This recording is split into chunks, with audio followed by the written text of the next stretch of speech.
and we'll post it tonight on YouTube, both of us, and then yeah. Hell You know, yeah. as we get closer, we'll start doing it, you know, weekly, going back and forth on the channels like we've been doing, you know. Yeah, my name is Ryuse. It is. I'm going to It's put my new alias, guys. Welcome. Oh yeah, I'm a fuck my warlock bad. god. Alright, bro.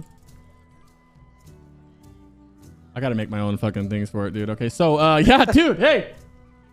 Hi, how are you guys doing? We can talk for a little bit. What's up? Yo, what's up, brother? How you How doing? I heard man? you were sick, bro. What's going on? How you doing? You all right? Yo, I was sick. I missed out on all of Christmas. It was pretty tight, you know. Whatever. Did you get the vid, bro? Dude, I did. You got it better though, right? Me. So let me ask you something. How is it? Is it as bad as everybody thinks it is when they get it?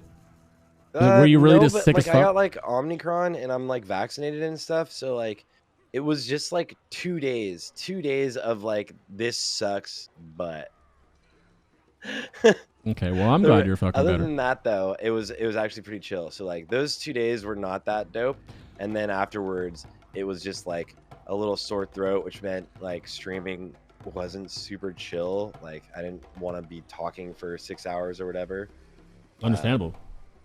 But other like 2 days were rough. Like I had like a really gnarly headache, and like aches, and like my body couldn't control like temperature, so like I was sweating and then I was freezing, and like I was like, what the fuck is going on? I was like, Yeah. it kept happening Like some every 30 pneumonia minutes. shit, bro. It's great, like your hypothermia or something.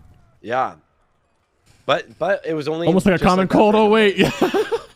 yeah. That's what fucking Ryuse. So how's your Christmas? Did you do anything? I know you were sick, but did you do anything at all? Chat, you too, bro. How's your guys' Christmas? FaceTimed my parents, and my grandparents were over at my parents' house. My brother and like his fiance were over there, so I saw people from here. Huh? There you go. So it was pretty chill, dude. How was your Christmas? Oh man, I'm broke from buying all the Christmas presents for the I heard you. kids. But You guess dropped what? Guess what? so The kids are much. happy as shit, and my wife leaves me alone. So knuckle bump. You know? So going my straight into God, this, dude. I guess the first thing we can talk about is our thoughts. We both have cleared Black Temple twice, pretty much twice. We'll consider the second one being a twice. They shut the server down on Illidan. Let's go on PTR only. Only talking PTR. They've said that, obviously you guys know they said they're not changing they're not changing any of the mechanics in tuning. So we're going to talk as what we saw. Simple enough. Falcon, there's a couple people in chat that have been in here as well. So we're just going to talk about it, man. And I guess we can start with your thoughts about it. I know let's try to avoid, if you can, start, because I know we're kind of sweaty. I would like to try to avoid shit talking because stuff is easy. We do that a lot. I do that a lot, as mainly. So we got to try to keep it. Let's try to avoid that. We know that it's going to be a little. Let's not use the word easy. Let's use the word cozy. We have a cozy tier coming up. Nobody's really going to be sweating. It's just going to be a free loot for everybody, and it's going to be fun. It's a lot of fun. Both of these raids are a lot of fun. Yeah, we might be a little bored afterwards, but let's not worry about that. Let's worry about it now. You know what I mean? I'm actually more excited about this phase than I was beforehand. Like, I'm more excited about this phase than any of the other phases. This, as someone who likes to speedrun in general, or like anyone who likes to play the game, like people that are in more casual guild were, I don't know if it was fun to wipe to Vash to a random mechanic, because on that attempt, all of your healers got MC'd and healed her, instead of like the one time you killed it, like the MCs were better. It didn't feel as much in your control. And so far through this raid, most things are significantly more in your control, and you're not just like, there's not like a random mechanic that raid wipes you out of nowhere. Like on like world record pace runs would wipe on Vash to just bad MCs and bad RNG. That's like crazy. It's crazy. It feels like even back in the day on private servers, when stuff was overtuned, it's almost like they didn't know how to tune it. So all they did was make it so it's like, oh, here's some RNG in your one shot. Like, yo, what? You know what I mean?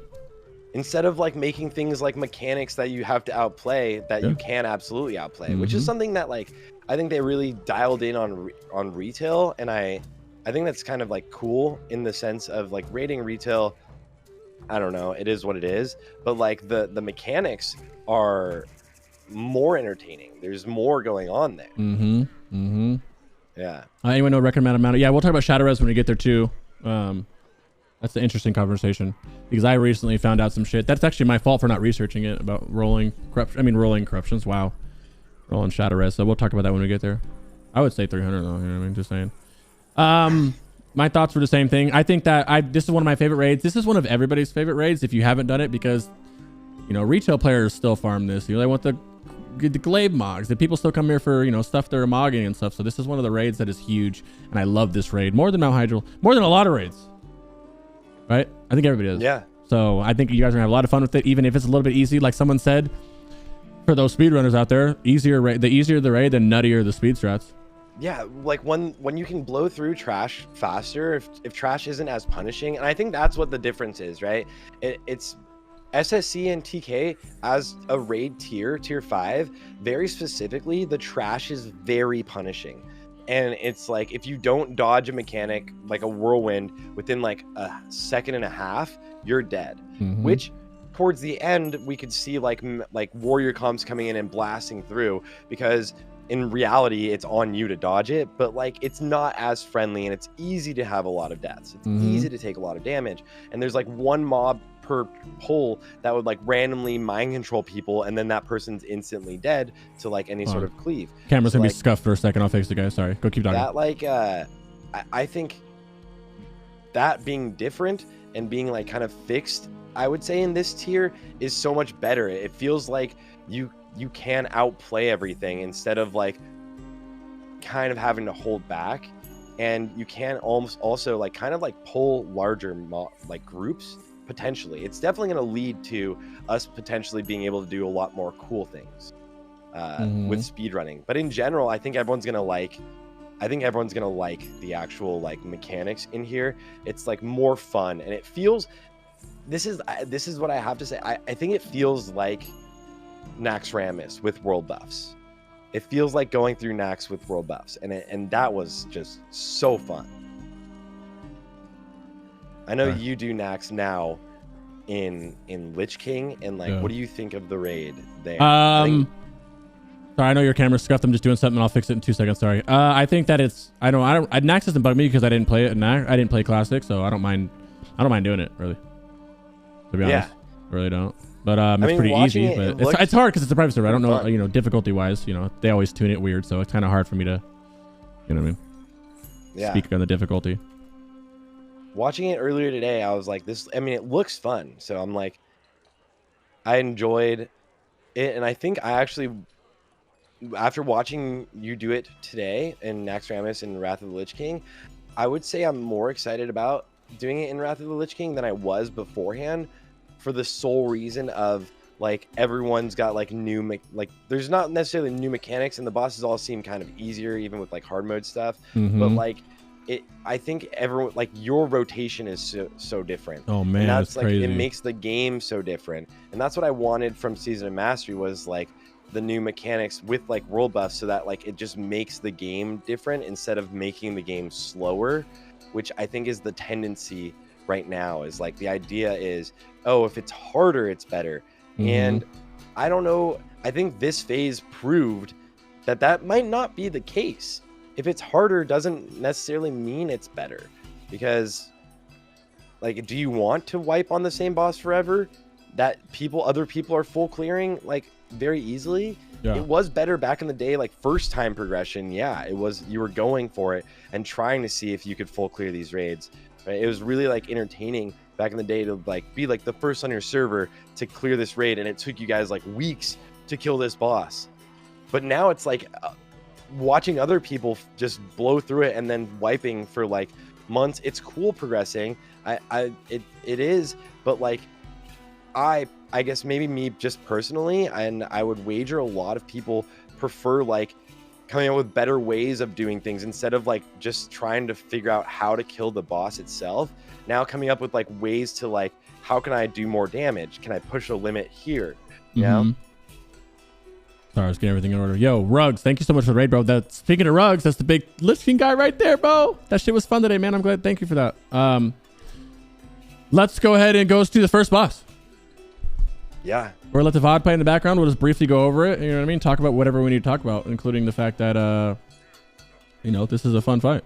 Not really. It's the first fight. It's supposed to be super, super hard, but there are some mechanics that can severely mess you up, right? Yeah. Go ahead. I was curious, and this is actually kind of like a little sidetracky. Was this boss more punishing on private servers?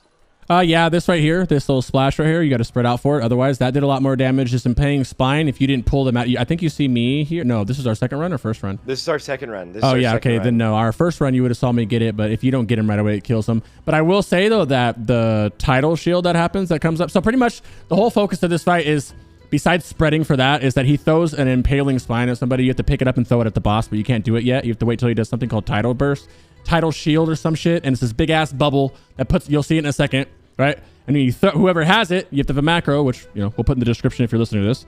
You throw it at the shield, and it blows up and does a fuck ton of damage. And I was so surprised at the damage it did. He'll do it in a little bit. That's the whole fight. It did like 80%. Yeah, I did like 80%. Yeah, we'll see in a little bit. Yeah. Yeah, it blasts. It definitely blasts the raid. You definitely want to be topped up when you do break the shield. And right here, this is the shield.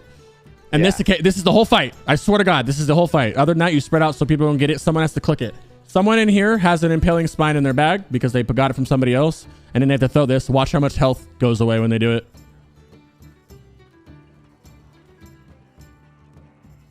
And they're like holding on to all their health, which like, yeah, you want to you have to hold, you have to hold. Well, they could have did it earlier. Right now, like you want to do it when everybody's healed. As long as everybody's healed up. But it's like these little ones, like Warlocks. I'm not life tapping. Dumorn's not life tapping. We're not life tapping because we know this is about to go off. If you're down 2 life taps, I would die probably. Because look how much damage it's about to do. You're not left with much health. Now I would live, but yeah, you're not there. You're not left with much health afterwards. So some people like get insta-gibbed. Like look at Falk. Falk is dead. Falk, and was he full? Falk, you know what that means? Without Falk can answer us too, but that means he doesn't have enough stamina. Is what the fuck it looks like. Yeah. Is that your stamina? It looks like he lived, by the way, like barely. And then barely he did. Look, Falk said I didn't die, bro. Look. So it's not like percentage based, it's damage based. And I think, I guess we can look at the logs if we want. It felt like it was like 8k damage. It was quite a lot of damage. So it does make sense to just want to be topped up when he does that. But he's not really, I didn't notice, but it didn't look like he was still casting his little mini AoE that hits like three people for like 6,000 damage or whatever it does. This one that he keeps throwing out, right? It didn't look like he was doing that during that. He was just meleeing the main tank. Yeah, because he's regening. Like he's regening his health. Free to So it's pretty much as soon as the burst goes out, you want to top him up as soon as you can because he regens his health as you go. So it hits you for about 8,500 and then you pop it. Yeah. So it's like a simple like this fight is like, I think it's a nice introduction to the raid for people too, that like I was saying, like people are gonna go in here and it's almost hard to mess up. People will die from not being topped up. It's just like gonna happen. But this is one of those fights where it's like, okay, welcome to Black Temple. Here's some sick gear, and you're like, oh, this is cool. Okay. I'm gonna log into my character so we can look at look at look at the Atlas loot real quick. I'm gonna plug a couple loot pros. You can plug yours as well. I'm gonna cover a couple of them because there's 3 of them done and 3 of them are all very good. And then we'll go over it ourselves right now. All right. Plug yours. I'm gonna go to plug the homies. Oh, like videos? Yeah, didn't you just do a loot pro one, right? Yeah, I did do a full loot pro video, and I finished a spreadsheet, full spreadsheet for. Yep. To link yours, I would watch that, and then I would watch this guy. Does a really good one too. His name is Shahraz. He's a very good friend of mine. Does very good videos as well. And then there's another one, but I don't really like that one that much, so I just use them at Sarthe. Atlas suit. While we're here though, let's talk about it. Can you guys see this well? Am I tripping? You guys can see everything here? You can? Cool. Yes. Yeah. Nothing too crazy in this boss. I know there's a couple of things that people are going to wonder about. That's why. All right. Yeah. What's the first thing you see? Don't have anything too nuts. Like for warriors, Rising Tide is like a really nice stepping stone, right? Yeah. Speak on all the physical parts of it if you can. The halberd, the 2-handed polearm, really nice. Like for hunters, mainly if they're going for their 9% hit set. So like if they're doing the 2-handed 9% hit set, you'll actually end up using the twin blade still if you're like when you get new gems, if you're not doing like the hit set. And those fists are like really juicy. The fists of Macau, I don't know how to say it, like shamans are loving those, but those are like a nice piece. But that's like the main things from this boss, I think. Yeah, I don't know any. I literally only know casting, so I'm not going to be able to speak on anything that the other stuff. But on the caster side, you have this ring, which I don't think mages use because they don't need hit. Warlocks use it only when you're outside of the elemental group, which, you know, every now and then there is that, you know, affliction warlock or whatever. There always are warlocks. Or if you're in like a guild like ours where we rotate the warlock out, so it's not the same person every time. That's the only reason this ring is used, really. I think remember using it ever. And then, of course, these are best for all casters. These are best for all casters, and I'm going to go spicy here and tell you that you should not give it to warlocks first. I'm going to tell you not to give it to warlocks first because we get tier. And as greedy as warlocks want to be and take all the fucking loot, mages can literally use this right now. And it's better for Mrin as well. And you guys know I don't like mages, so I'm not just shilling it. I'm just saying this. As much as I would like these, I think that you should give it to the mages first. A mage first. Yeah. We get all tier. Tier, skull, all this shit. Don't be greedy, guys. Yeah, there's warlocks gotta get Shadow Priest, anything. Fed gear. Non-tailing Shadow Priest. Okay, if you have a Shadow Priest that's not tailing, then you probably shouldn't have that Shadow Priest, right? Because you should still be tailing right now. That's kind of weird. Right? Am I wrong in that? I also don't know Shadow Priest. Did you play a Shadow Priest? Feels weird to me though. Yeah, but not in Bleed, not in BT. Yeah. Simply, how you doing, my friend? Did your mic turn down? Are you there? Me? Can you hear me? Oh, can you hear me now? My headphones. My headphones are all busted. Yeah, Shadow Priest, casters. I don't know about Shadow Priest over your Warlock. Maybe just one. I don't know. Yeah, but if you're a Warlock, I wouldn't. Everyone loves those. But yeah, mages really don't get like nearly as fed this phase. So taking that on a Warlock would be like kind of like spitting in their face because you're about to get all this tier. Well, it's for the same reason I can look back at, I want to say bracers and boots, and I don't know about every guild did this, but my guild, our mages got fed in T5. They got fed their shit right away. So when the off pieces dropped, all of them passed it. They're like, we'll pass. You know what I mean? And they could have rolled, but like, we'll pass. Because they know they got all the tier, you know? Yeah. They got fucking fed last game, fuck them. Well, no, it's just the same, but it's the same thing for the same. For the same reason that the mages would pass on their loot for us, the off pieces, because they got geared out. Same reason. I mean, at least me for my warlocks. I mean, my mages, I should say. If you got piece of shit mages in there and you guys are in a battle, continue your war. But I'm saying, you know, at the same time, like if you're thinking about raid wise, I think we'll have to mage out a little bit more. Yeah. Healing wise, I don't play healer, and I guess I know that there's loot power for healers. I just don't know what it is. Like, you know, which one's better for what. Besides, obviously, this is male. Besides the couple pieces, besides the couple pieces of haste healing gear that's contention with casters that we'll get to. But yeah, anything else left here? Are we good? Yeah. Easy fight. And that's like the intro into BT. So like again, like that fight is just like legitimately like here's Black Temple. Enjoy. Yes, and as we go along these, if we're going too fast or you want us, if we miss anything, do not be afraid to say so. Obviously, if you're watching this live. If you're watching this not live, well, then I love you. Supremus. This is the fight that like I think is the first fight that, well, this fight like obviously has strategy to it, right? Like the boss will go into his phase where he just chases someone down, and if you get too far from him, he'll move straight towards you too quickly and like murder you. It doesn't seem like he was like one-shotting people when he was moving though. Yeah, he one-shots me at the end of this, I think, actually. Oh, he does? Okay. Yep. And this fire, super easy to dodge. The volcanoes he puts on the ground are also pretty easy to dodge, but they will, as a hunter or any pet like class, they will murder your pet. I think they pseudo buffed that, by the way, because I remember getting hit the first week and it barely did any damage. I got hit the second week and it almost killed me. It double hit me and max ranged it. I think the volcanoes are the most dangerous part. Besides him himself, I just tried to pan up. Weird. Besides him himself, I think the most dangerous part is the volcanoes. Yeah. But at the same time, they're easy to see. You just fucking move them, right? The hardest part about this fight is going to be greedy ass people like me wanting to pump, but like right now he's chasing me during phase. I get it. I'm running, right? Then he changes. And then you're like, oh, I'm going to stand still at pump. But he runs your way and he goes so... It looks like he's going slow because he's so big. And you're just like, oh, yeah, this right here. Like all this right here. He's not chasing me, but I'm scared. I'm scared to stand there and pump because, you know what I mean? So it's one of those fights where you got to fucking find out. I think I die here. That's why I use this footage. He also has this... He has like the smallest hitbox for how giant the actual character is of all time. It's kind of crazy. But like, it looks like that giant red circle should be his hitbox. That's not. It's not. It's bigger than that.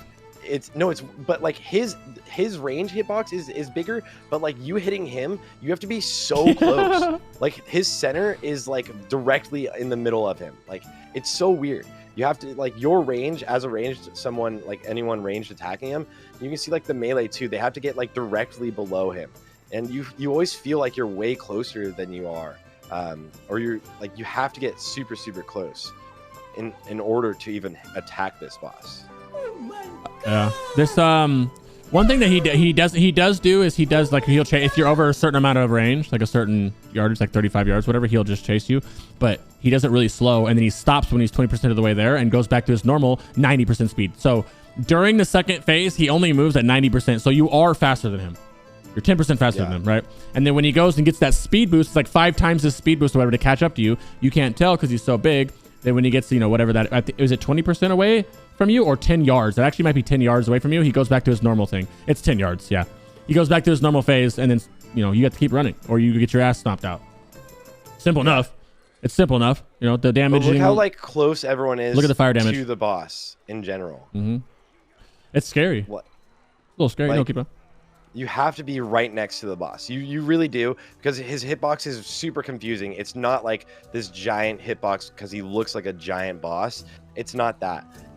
So this is like gonna be a fight absolutely about like deaths are gonna be the deaths you saw of phase 1 KT, like Thaladred, where someone's like, I'm gonna get one more shadow bolt. Oh, I'm dead. You know, like that's how people are gonna die. Yeah, quarter. 1 second. We don't care about the drama over here, bro. Yeah, I know what's going on with Stay Safe Online. We don't care. I don't care about it. Even if I wasn't doing a podcast, I don't give a shit about it. I'm not Stay Safe or Esquire. I don't care about drama at all, bro. You know what I mean? You're all right though. You're good. I don't care about all that shit, bro. Anyway, keep talking. Yeah, but yeah, all I was saying is the deaths that are gonna happen on this fight are basically people being greedy. It's just gonna be being greedy, right? You want to sit in and you want to DPS, and like if you want to parse or you want to do more damage, you have to do that because other people are going to do that, and you're like parsing is quite literally competing against other people. So like it's going to be like teetering the edge of like how greedy can I be and not die, but on the first like progression first kills, like just run away, you know, just move away. See, and there is a death because Milk got targeted and was too far from him, so the boss ran right next to him. Got him! Got him! What'd you say? Yeah, that was me. Let me go back and see what that was. Oh, him just turning to me, I think. Yeah, because he charges Milk right here. Yeah. So like right on your left. This is what you have to watch out for. Things like this. Look, so right now, Get Milk is further than 30 yards away. Because of that, this boss is now going to charge, which you can't tell, but he's going a little bit faster. And for some reason, he's like, yo, fuck this Warlock. And then he keeps going to that guy. Yeah, and then he changes his target to you, and then he murders you. Oh, he killed him. Look, yeah, he killed him and then killed me. Yeah. So I wonder if when he kills whoever, if it's the immediate range. Because on the second, this would make sense because on the second pool, like on the second week, I died around the same time after he charged and then killed somebody, and I was the closest to him. It might be because it might be like just like technically until he recharges someone new, it might technically count as like a threat table, and you're close, so you're like you need 30% less threat to have aggro. So like you're probably getting slapped, right? It would make sense. Like the way that people die, it's probably gonna die in like pairs or threes, right? If someone's too far when they get charged and then they die, whoever's next to them is gonna die. So and just to clarify, I'm looking at my script. It's 40 yards and then he'll dash to you and then he stops at 20 yards and goes back to 90%. Sorry, go ahead. I just want to clarify that. Stops at 20 yards. But like again, his hitbox is super buggy, it feels like. I think Blizzard needs to fix it. In all honesty, I think there's something wrong with the hitbox. Especially as like saying that as like a hunter. I don't know if you experience it as playing Warlock, but you just like what you should feel like where you can Shadow Bolt, you needed to be a lot closer than that. Yeah. In terms of loot, we have the Waist Wrap of Infinity, which is the first piece of gear that you will see that is actually, it's decent, but it's not the best for Warlocks. I can't speak for the other casters, but It's good. You're definitely gonna want it, it's but Bis for Shadow. Shadow Priests? Yeah, I would say Shadow Priest. Yeah, Shadow. Good Shadow Priest. Yeah. I would assume for mages, but I don't know. Dude, I never know with mages because they have to do so much intellect and all this other stuff, so I have no idea. It's not 100% S Priest. It's like second best for warlocks. Yeah, so like on my Prio breakdown, I have it for Shadow, and then everyone else can warlocks. Yeah, this should go to Shadow first, in my Shadows, opinion. Yeah, are really loving this. Yeah, Anatherans for mage. Okay, yeah, same with warlock. So yeah, Anatherans for both. Yeah, but this, I mean, it's a good. But look at it compared to belt is the smallest upgrade. Speaking from the warlock perspective, because look at it, it's already losing 2 gems and all that shit just to get that to haste. So, well, it'd be a little bit better. Don't really worry about it. Yeah, it's one Anatherans. What about anything that you know over here? You see anything? Not worry. For warriors, I don't see anything. Casters will want over here. The choker of endless nightmares. That necklace up top. Holy cow, that thing is pretty sick. The other necklace is the trash necklace called Choker of Serrated Blades. Both of these are 2 insane items, but Warrior Bis is being calculated as Choker of Endless Nightmares, as well as Rogues and I believe Enhanced Shamans. Let me make sure. Yeah, Rogues and Enhanced Shamans. So it is a really solid piece. Great for all 3 of those. And if you're like a hunter, you're going for Serrated Blades. But also, Serrated Blades also very powerful. All right, look, it looks like 2-handed mace. The 2 times mace is Bis right here. So 2 of these are Bis as well. That mace is for Enhanced Shamans. They use 2 of those, and then the Brutalizer. Ooh, looking if you're like a deep as fuck. That looks dope. Yeah, and you can use 2 of them. So, and obviously, since they have the same attack speed, it's like amazingly juiced for Enhanced Shaman. But there's no one contesting them for that. Like if a warrior is trying to take that over your Enhanced Shamans, that's like giga griefing, right? Like that's like hard Bis for Enhanced Shamans. So just why would you take it over them, right? So is there anything you can see melee wise that is contested here? Just the choker. I don't really think so. Just the choker. Just the choker, yeah. Which definitely will be contested, but probably in most serious guilds will go to a warrior first. But it's warriors want it, rogues want it, and enhanced shamans want it. Yeah, 1 second. Go ahead. And this phase, enhanced shamans get really this is the phase where enhanced shamans really start stepping things up. This is their phase to kind of be juicy. So someone just it'll be an interesting one. What I'm pulling it up right now, real quick for you. Go ahead, keep talking. Yeah. I'm gonna share this spreadsheet in. Do you have all the items that dropped? I had it, but I can't find it. You know what I'm talking about? Items that dropped. Yeah, like all the Hearts of Darknesses and shit like that. Yeah. Oh, you know how we kept the tally? Do you have that? Yeah. I was just scrolling up basically. Yeah. All right, I have it. Here we go. So this is what dropped in our whole raid. I just typed it in your chat, and I'll type it to you directly. Okay. Perfect. So we got quite a few gems. 14 Heart of Darknesses and 25 Marks of the Illidari, and that's from a full clear. So 14 Heart of Darknesses, that's 14 capes if you decide to do it that way. That's half your raid, more than half your raid. It's pretty solid. No, PTR's not up. We're just doing a episode. Yeah. That'd be cool if it came up right now, right? Oh shit, imagine that right when we end. I think my face is still, in terms of the rings, we saw 2 Ring of Ancient Knowledge drop and about 3 healers rings. 3 healing haste rings. Yeah, I think the rings are gonna drop pretty quick. Yeah, which is super contested at first, but I think a lot of people are gonna get it. I agree, and I think it should. I hope it does too, because a lot of people needed those. A lot of people don't need 1 of them; they need 2 of them. So. Yeah, my face is still just Discord messages, by the way. Is it? Oh well. From Big Tit Goth GF. Big Tit Goth GF. Big Pumper Shadow Priest. Shout out to Big Goth. Yeah. Akama. All right, go ahead. Is there anything else? Speaking of trash, someone was just asking why doesn't Enhance want armor pen items, and I don't have the exact reasonings for that. That's something that Deance could answer. But I just know that most of their gear doesn't rock with armor pen. They do have some expertise. Ret Pallies. Ret Pallies really don't scale with armor pen. They really don't, because not all of their damage is physical and their cleave and stuff. Winfrey procs don't need armor pen. Okay, so there it is. Yeah, so I'm not absolutely I'm not the enhanced guru, so I went through enhanced gurus to help come up with things for Loot Prio. But also like rep pallies, they don't scale super well with armor pen, which is why like they wouldn't go for the sword, the two-handed sword that gives armor pen over getting the mace, Torch of the Damned, which is going to be their abyss, because they don't need the armor pen. Other stats are going to be better.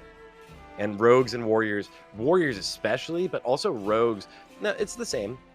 All of their damage is physical, and an armor pen just scales so well. Armor pen is just gonna like DPS is gonna just skyrocket this phase. It's crazy. I agree. Yeah. Shade of meme. Akama. Shade of the meme. This is a really hard one to talk about because it was so scuffed. Not only was it scuffed, but like the fight itself was scuffed. How it's supposed to work is on the right side and on the left side, there's ads that come out, right? You have all your ranged DPS up here and they nuke these down. You have a tank over here with some healers, tank over here with some healers, and they're gathering the ads and just kiting around and killing them. I think they messed it up, which made the pool get messed up. But this fight never was ever hard. I don't remember on anywhere ever. So this was like a free boss. It kind of feels like the first 3 bosses are free bosses, which makes the first 3 bosses are free bosses. That was weird. Which makes sense because it's the entry ones, but this is not supposed to be a rough fight, which is a nice fun fight. You're seeding strat wise, you're up here. These sorcerers can't be tanked, they just kind of run around, but eventually a defender or whatever will come up and you guys will seed off that and blow them up. The thing is, look how fast they're dying. And now the defender's up. So now normally this guy would come up here and now everybody is seeding off a defender and it blows up everything else right here. Yeah, just like pull it right into the middle right there. Yeah, and that's all you gotta do. And you have them, and then you have the hunters pumping into this ad. Hunters and the mages pumping in this ad to pop the seeds, and that's all you gotta do. That's all you do for phase 1. Meanwhile, behind us, you can't see. It's hectic. Ads are everywhere. Everyone's trying to kill them, kite them around, but we don't have to worry about the disguisers. You can speak on that from a melee perspective if you know about it down there. The first time we did it, I was more so down there than the second time. The first time I was down there just trying to help manage ads and use frost traps, which I definitely suggest for hunters on. I mean, you're probably going to do that for a while, but it didn't feel like a paladin tank or even just bear tanks would have any issue picking up the ads. So like, you don't actually need to really do that during this phase. You should just be DPSing like the defender, right? That's just like losing damage to not, and then you just bloodlust and burn the boss, and that's it, right? That's it. You literally just kill the boss before like ads kill you, and like have your tanks hold on to them. Yeah, that is all it is. But at the same time, you can wipe here because you see half the raid die here. So it is you can still wipe here. People are just this is miscalls. Stuff was wrong, right? But after you kill the ads up here, he will slowly walk like you saw him do. He will slowly walk his ass over here. Once he gets there, you have 60 seconds to kill him. He's going to be attacking Akama. You lose if Akama dies. The good news is if Akama dies, the fight just resets. You don't got to port or die or anything. Anyway, he'll do about 150,000 damage to the Shade. You are nuking the Shade. That's all you got to do. You have 60 seconds to kill the Shade or you lose. Or he kills Akama then dies. Yeah, and you'll actually notice a couple of us do die coming up shortly after that. Including me. I die, and I'm pretty sure I died to just like a tank losing threat on all of the ads. Yeah, that's what it was. Yep. And then also during this phase, Shade of Akama takes like 50% extra damage, increased damage as well. So this is when you're saving your lust, you're saving your cooldowns. You're hopefully have a cleaner than this. Yeah, and this is where don't worry, professional raid guides will be done soon. But and here, you'll definitely just like you'll literally just pump, and like you can see people are just kiting things around. And like when things have gotten hectic, which it has for both times we've killed this boss, you just keep DPSing the boss and you can kill him, right? Like you could literally just like my bug report the boss. That's it. Oh my god. Like this happened last time too, though, where a lot of people died, and then we just killed Shade of Akama. So like in both of our clears, this happened, and that was just like issues mainly with like tanks holding aggro and tank healing. There is that rain of fire that people tend to eat, which actually does quite a bit of damage, but it's not like an intimidating fight. I would say it's definitely one of the easier fights. It'll be easy to do. You just need the leadership to be able to do it.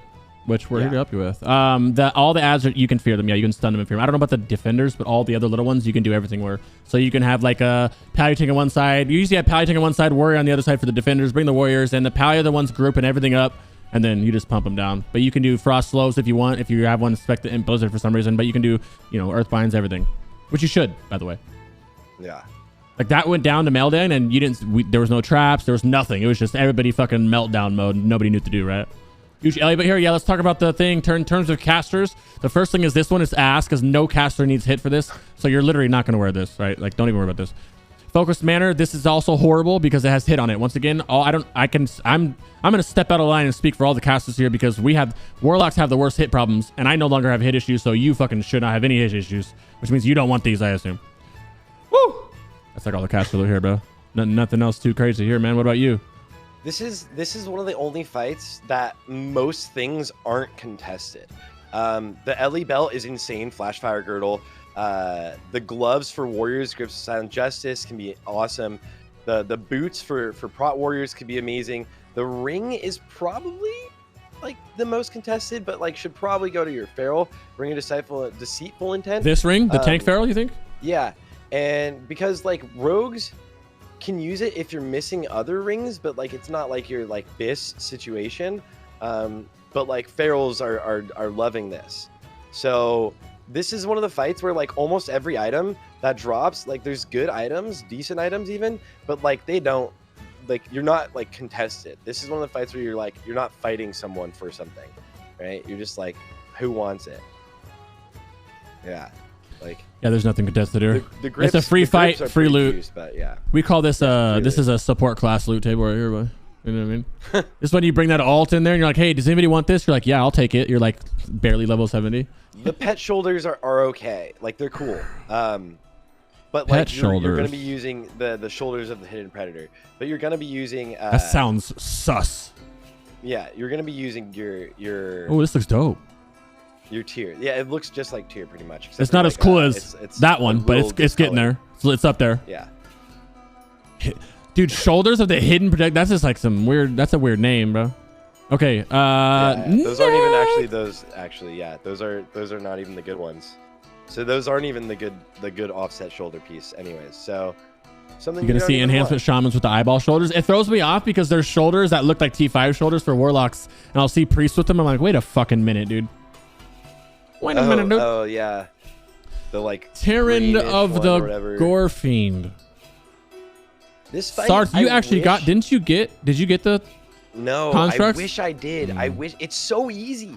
Like we're actually not gonna watch this one. I want to before we do this one. I want to watch. I want to watch the perspective of. Go ahead, talk. I want to watch the perspective of someone doing it. It feels like the construct idea is. It's simple if you think about it, right? So when you do get turned into the construct, you have to go into a corner and like once the debuff ends, you die and you turn into a ghost. Once you are the ghost, you have to slow 4 little ghosts, those little constructs that spawn. You want to slow them and kill them before they reach the raid.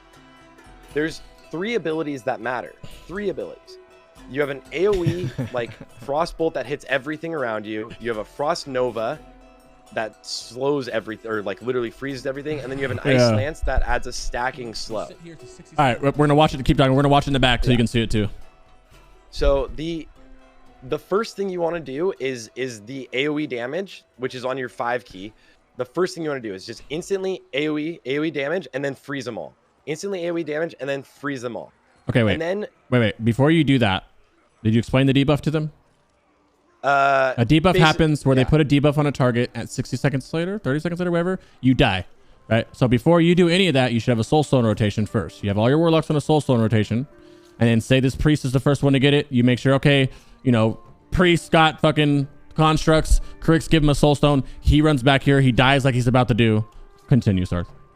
Yeah, and also like the boss isn't long enough to like you're only a couple people are gonna die from this, right? Mm-hmm. I think it was 2, right? Though, 2. Yeah, it was just constructs? 2. This is what you turn into? Yep, this is what you turn into. And like even there, that was a little slow. Like the first thing you do is just legitimately just do the AoE and then do the freeze. Like the AoE and then the freeze. It's a lot of damage that's gonna be added up. right? The reason AoE there's and then the freeze. the reason it's my video, so it paused for some reason. The reason there's 2 is because say I got it first, you're still a thing. You're still this for a little bit, right? So yeah, if you could help say your I'm friends. yeah, exactly. Say I'm done with my mobs, I can go back. This was my worst mechanic in the history of World of Warcraft. I fucked this up so many times on private servers that it's fucking hilarious. And I'm probably still gonna fuck it up because I never got it right. You know what I mean? I didn't get it enough to get it right. Yeah. But I think this is gonna be I think that if Blizzard keeps, even if they keep it the same, people are gonna wipe this for sure because they will fuck this up if they fuck it up. But they die pretty easy. Like it took about twice as long to kill one of these mobs than it did on private servers.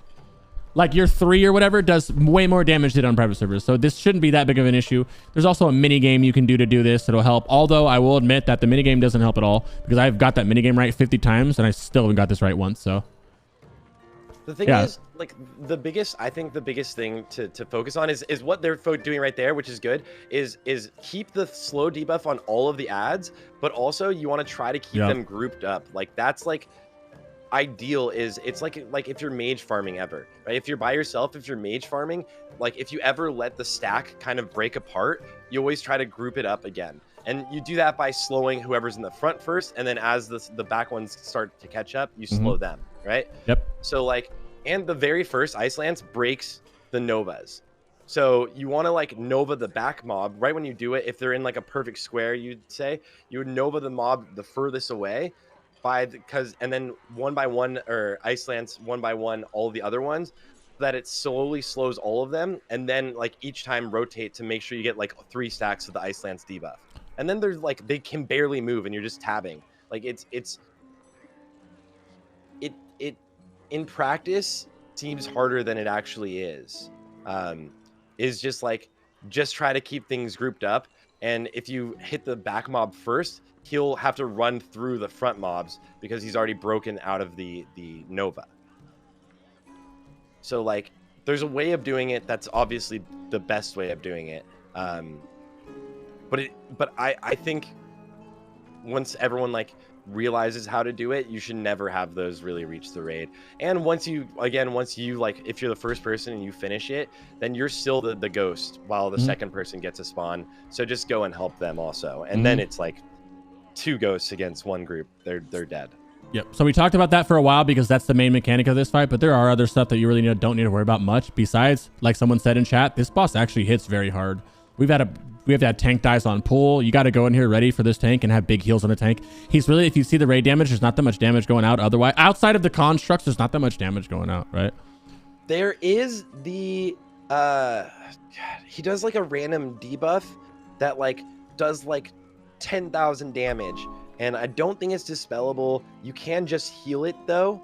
Like just 1 heal would literally save the person. We had a pull in, I don't think this raid, but the other raid where I died to it, where I should have just used a health stone. Instead, I had used like a dark rune because Judgment of Wisdom wasn't up and I was pumping, and I died to just literally not getting healed, and it was like 128 overkill. So like that's like the only other thing other than like dealing with the constructs and having your spirits deal with the constructs, which healers is on them. Healers, you still need to, well, tanks can't get constructed, right? You just got to literally hold aggro and live. You just do tank stuff.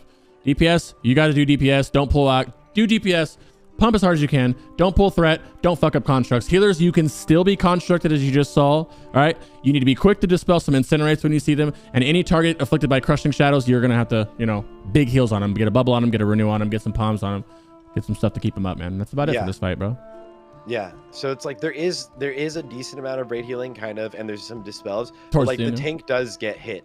The tank for sure gets hit really hard fast at the beginning too. So like that's definitely something to like take note of for guilds going in here early, is that if you don't have like inspiration and like buffs up on your tank, like he might get just clapped. Yeah, I would run 6 healers to be safe. Keep 3 or 4 on the tank the whole time. The boss is not tauntable, so you need to make sure that he has that threat. If you guys pull threat, the boss is not tauntable. Again, I'll say it. He's not tauntable. Don't pull threat. Yeah, your tank should be okay though. You will think of anything else. I think that's it. Wipe the raid if you pull threat. All right, let me know if I'm forgetting something, boys. Let's go to the loot now. Oh, whoa, Gorefiend. Oh, we skipped whatever. Caster wise, not a fucking thing, bro. We got garbage. Chest is trash. Chest is trash because there's no sockets. Our chests have 3 sockets on their heads. Garbage because it's a healing head. Yeah, nothing for us, boys. What about you, man? The cloak right there. Which? The cloak is nuts. Up all the way at the top. Destroyer's Drape. That thing is awesome. And it's gonna be 3 people really wanting it. Warriors, rogues, and enhance again. So this is another one of the items that's going to be like kind of a juicy thing to be contested. I know the gloves, the botanist gloves of growth, a lot of healers want those as well.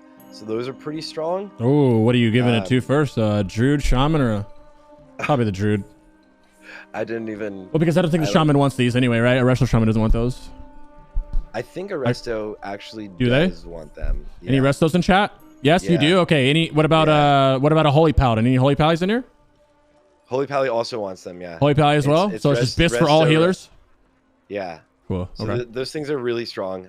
Dope. I have no like say Thanks, for which healer should get something first, as both of us don't play healer, but I just know who wants them. You know? Yeah. This is why I didn't do a loot Prio video, because I don't know. I didn't want to put the time in. That's a lot of work, bro. I was like, I'm not even gonna try to do all that. I was bro. Like doing that for heals. In my loot Prio video, I was like, I'm just gonna be honest with you guys. I'm gonna tell you what I think is good for healers. That I did way more research even after too. The throwing weapons over there are pretty solid as well on this boss. This one, okay. For Fury Warriors. Yo, what about this Omega huge axe, bro? Tell me that's good. That thing is so fucking neat. 315 armor pin, bro. No cap though. Yeah. Is this lame? Yeah, it's lame. Oh. I mean, like maybe like an early phase arms warrior might take it. Prot warrior PvP fun, yeah, right. It's not a Soul Cleaver is pro. Oh, okay. Let's see. Are we missing anything else about it? For loot, we can go back to the internet. To the fun fight. This is the first fight where we actually wiped a lot on, but I will say before we talk about it, we had some shitty healers. Okay, so it was a mix of that. This is actually one of those fights where go ahead. I'm gonna talk. Healer doing 146 HPS. Oh. So yeah, we had issues. You can talk about the fight. I'm just setting up something real quick. Okay, so Bloodboil, the real like the big mechanic. Talk about main things. Do that first. He'll shoot out like an AoE ability at the 5 furthest people from him. The 5 furthest people from him. So you set up 3 separate groups to basically rotate to moving to where you're setting it up, like that back waterfall, so that those 5 people will take one stack of this debuff, and then they'll move in. The next group will move back. They'll take the next one, and then it'll rotate to the 3rd group. After 5 of those debuffs go out, so 5 of those casts, he'll randomly choose someone in the raid to make them pretty much. He makes them like gigantic, and then he decides he's gonna go and attack them. And when he's doing that, he does a ton of damage, but they also have like 400% or 800% HP. And like, so you just pump heals into that person, and that person uses like defensives. And there's no aggro table during that phase. As long as you can keep that person alive, you go back onto the boss once he like goes back to attacking the tanks after the phase. Yeah, it's almost kind of like from a pumper's perspective, kind of like a patchwork fight. Besides we're gonna do 3 groups. This is how I would do it. I mean, you can do it however you want. We're gonna take 3 groups. Ignore the fact of them. Let's call the hunter group, mage group, warlock group. If there's melee in your hunter group, don't make your melee do this. Just swap that. Let the melee sit up here. Swap them. Swap them. Say this is a normal hunter group with an enhanced or whatever, fair or whatever. I don't know.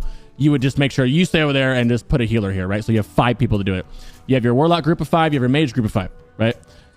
And let's use this example. We'll say hunter group goes first. The fight's going to start. You guys are going to pull. You'll see it when we do the Revad right now too, but you're going to pull, you're going to pull, you're going to pull. I can look up. I want to say every 7 seconds, there's 10 seconds. He does the blood boil. You'll see the red blood boil come in the air, and it hits the 5 furthest targets from him, which is why they're back here. 5 people are, right? That group is. As soon as you see it in the air and you get the debuff, you go up. Right there, like, all right, next group back. Then the warlock group goes back, or whatever group you guys want. It doesn't need to be this order. And then we sit back here until we go up there, and then the mage group goes back, right? And it's simultaneously. It's right. It's like you're coming in as we're going out. It's like backwards, right? until the phase starts. Like he said, after 5 of them, then the boss will go, hey, I'm gonna go. I feel like fixating Crix. I'm gonna fuck him up. Bow. And they're gonna come over here and he's gonna destroy me. Whoever he fixates, they need to do whatever they can to survive, whatever they have. Like if you have something wet, you can pop, you're popping it. Get ready for your Hellstone. I'm drain lifing. I'm coiling. You're doing anything you can to survive this. And every healer is on this person. He is the only one taking damage in this whole fight. There's no threat, like Sarthe said. You are also saving your cooldowns for not using him in phase 1. You're gonna use him in phase 2. Yeah, I think you get like a debuff during this phase that makes you not build threat. No threat. Yep. He is 100% on whoever target. He is fixated, just targeted on this dude. He charges me. Unless that person dies. Yes, unless I die. Yeah. If I die, then he just, well, it's not bad. He just goes to the next person and pings pong. Just don't let that person die. Where we had trouble, which you're going to see now, is, well, we're not going to see it because I didn't show the wipes, but it was a lot of, I think right here we have, I'm calling the groups, and I think the healers are back. I think we're going like the one group, and you'll see me go back and forth. But we didn't have the healers preparing the right way to be able to take that hit. But if there's no healing that needs to be out, you just knock it out. You have to. You just, okay, you'll see him switch targets when he goes, and you're immediately on that fucking dude with bubbles, everything, not bops. You don't bop him, but like, power shield, everything that you can do to keep him up. Right there, you see the red. Do you see this red right here? Sorry, my alert's in the way. You'll see it right here. Wait for it. Wait for it. You'll see it right there. You see it? Ying, ying, ying. Now they're coming up. I going back, and now my group goes back, and then we pump. You need to make sure you're the I'm not even, I should be more back than this, but I know that I'm the 5th person, right? You need to make sure, don't be greedy. Yeah, don't be greedy. Yeah. Make sure that you are the 5th person there. Otherwise, you get 2 stacks. You can get more than 1 stack, and that's where it starts to fuck. You'll see it come out right now. I get my debuff right here. We move up. Of course, I'm going to get my cast off. We're going to move up, and then the other fucking group goes back. And it does this 5 times in a row. Yeah, but it's a, what, 25-second or 30-second debuff, and it is about 10 seconds between each one. So like it'll be off by the time you get your the 3 rotates back to you. Yep. So you're gonna see it right now. My debuff fell off, and then he's gonna throw one out, and then I'm next. Yep. And then right now is the last one. And then right now is the Felon Rage. Yep. So now you're gonna see him Felon Rage. This is the tank. You're gonna see him. Watch how fast he switches targets and gets to that guy. This is after like 12 wipes, so the healers are pretty quick at this one. But you see how quick that is? This is after 12 wipes or something like that, to where now this person, and this is Big Titty Goth, shout out, big brain Shadow Priest. They know what to do ahead of time, right? But a lot of people don't, and if you're not quick at that dude will fucking end your life, bro. Spread out. Notice the burst of damage that came out. He's gonna come in there. You have massive 12 times. No, second run we one shot because we had a good team. The first time it wasn't really 12. It was like 6 wipes or something like that. I'm just being facetious. But you have massive heals on this guy. Whoever is tanking them needs to face him the opposite way. I'm kind of dangerous right now. I'm really dangerous now. Really looking at me. Don't worry about what I'm doing. I don't live by example right now, okay? You want to be behind the fucking guy and you're pumping, okay? Big heals on this guy. He turned to you and no one was behind him, so he but I shouldn't be over there anyway. I should already be over here. Yeah, you want to turn the boss away from everyone because he does a how many stacks frontal. And there is a mechanic, a tank, I'm not sure if it's a threat drop mechanic. Yep, it is. He does add stacks on tanks and he does a threat drop. Yep. So the tanks do have to fight for threat, kind of like Void Reaver a little bit. So threat can be a little bit sketchy on this fight as well if you're not watching out for that. So that's another, that's the only other thing other than that mechanic right there. That's it. That was everything. Yeah. And then to get more if you're looking in terms of the healing wise, is kind of what you guys are doing. He will melee the tank for about 6k, 9k crushing-ish around that. He also has a Fell Acid Breath, which is about a 10-yard AoE thing that he does. You can cloak it if you want it. If you get it, it's about 3,000 over, I think 5 seconds, I want to say. Some shit like that. I could be wrong. What else does he do? He does a smash that I don't know what it's called. Smash. It's not that big of a deal. It's the reason why. It's an arcing ability. It's the reason why you're taking him away, because it cleaves in front of him. Arcing Smash, I think is what it's called. So it cleaves. That's why you have him in front, right? And it is not split. That's it. He enrages as well after 10 minutes, but you guys shouldn't have that issue. You shouldn't have any of that issue. Yeah. And to give you for 10 minutes, how are you still alive? Yeah, to give you an exact definition of Bloodboil, debuff cast every 10 seconds on 5 raid members furthest away from Gurtogg, dealing 600 damage for over 24 seconds, not resistible and dispellable. You can be removed a bop and ice block and shit like that, but it stacks, so watch out. Yeah. Oh, I just fucked him up. And you do want to spread out for that after that 5th stack, on the 5th application of Blood Boil, because like we saw earlier, that AoE damage that happens when he chooses someone, it knocks everyone up and it does like a ton of AoE damage. Like if that happens, healers might freak out and go to heal the raid instead of keeping up the person that was targeted with the debuff, and the boss might just kill the person he's aggroed onto. So like spreading out there is a really good way to mitigate damage quite easily. Yep, he also knocks back your current target as well, which reduces threat. Yeah. Let's see what else we got here. The breath is why you're doing that. Cool. Nothing here. I'm just checking my script and making sure I'm not missing anything. Yep. The buff that is, it's called insignificance. That's the buff that you go that makes it so you don't have threat. That's about right. That's about it, man. He doesn't care about you at all. You're insignificant. Yep. I would probably say run an extra healer. I might even, I would probably say you can go 6 healers, 7 healers here if you had an extra one, or like a good, a strong off healer for that one. You know what I mean? Like a good Shadow Priest that can come in and, come in there. As for the healing, it's a lot of damage coming out that fight. That's like the biggest thing. As long as you have solid heals, you're going to be fine. Right? Yeah. Oh, I fucked up something. Okay, loot. I think I'm trying to look at my script real quick and see if there's anything else I'm missing for the healers. No, just big heals. Yeah, no, you guys are good. Not that bad of a fight. I would say for progression, most guilds are going to want to run 6 heals. But yeah, I agree. I definitely know some guilds are already looking at moving down to like 4. So we'll see how it goes. To clarify, that is not 90% of the guilds, by the way. Those are the good guilds that are doing that. You need to preface that. You need to start prefacing things. You got to realize casuals watch this shit. Not everybody here is a big dick guild. I would say do 6 heals. Yes, you should. I think you guys should walk in there with 6 healers. Yeah. And you might have to use 7th on a couple fights, or even like a 6.5 healers, because it's prog. Just go in there and prog with 6 healers, maybe even 7 if you need it. And if it's too much healing, then just simply drop a healer. It's that easy, bro. Yeah, it's better than you dying. A DPS race, really. Yeah. Get comfy, know the fight, learn it, walk into 6 healers. You guys are good to go. What is this fight? Teron Gorefiend? No. What are we on? Blood Boil. Blood Boil. Go ahead, buddy. Gurtogg. Speaking of melees, this is where we get the first 2 juicy items. One is not really super contested. The leggings of Divine Retribution on the left. Those are fucking awesome. Excuse my language. Sorry. 350 armor pen on one piece. It's crazy. Those are super strong. Fury Warriors are just absolutely losing their mind. And I know Rets can use. I was gonna say, what's Ret and armor pen? Do they like armor pen too? Rets don't like armor pen. Let me check to make sure if this is Ret Bis. It might be Ret Bis. Oh, Bow Stitched, right? For 3% hits. Critique, so, big brain. He's my Ret Pal, huge brain Ret Pal. What do you think, Ret Pal God? What's your? Like, these are absolutely. Even if a Ret would want them, they want it and they don't. Ret won't use those legs. Fury Warriors absolutely are getting those. So this Prio Fury Warriors, then that's what we're trying to get at. There's no question. That's not even like close, right? What about any of this other shit? Oh, that's tank. Obviously tanks. Oh, never mind. Okay, there is. Let me see. Blood Boil. The ring. The ring is this one? Unstoppable Aggressor's ring. Yeah. So another item that is super strong for Fury Warriors, first of all, but Enhance want it, and I think Ret do like it. But it's really good for Fury Warriors. It's not Ret Bis, but it's Fury Warrior Bis. So really juicy. We have a daggers for Hunter in chat. Is that true? It is, but like it's not your Bis, so, and it's not contested. Like no one else. If you're ever looking at like a melee dagger situation, like it's never contested. You never have to like fight someone for it, so it's not something to be too worried about. Yeah, healer wise, I mean caster wise, this is the only one you get in the whole tier. It's garbage. You're just gonna use the same. All of you fucking casters are gonna use a Wand of Forgotten whatever from Solarian. These are all right. These are like 3rd best for us. I don't know about the other casters, but warlocks aren't gonna use this. I would jump out and say mages don't as well, but I could be wrong about that.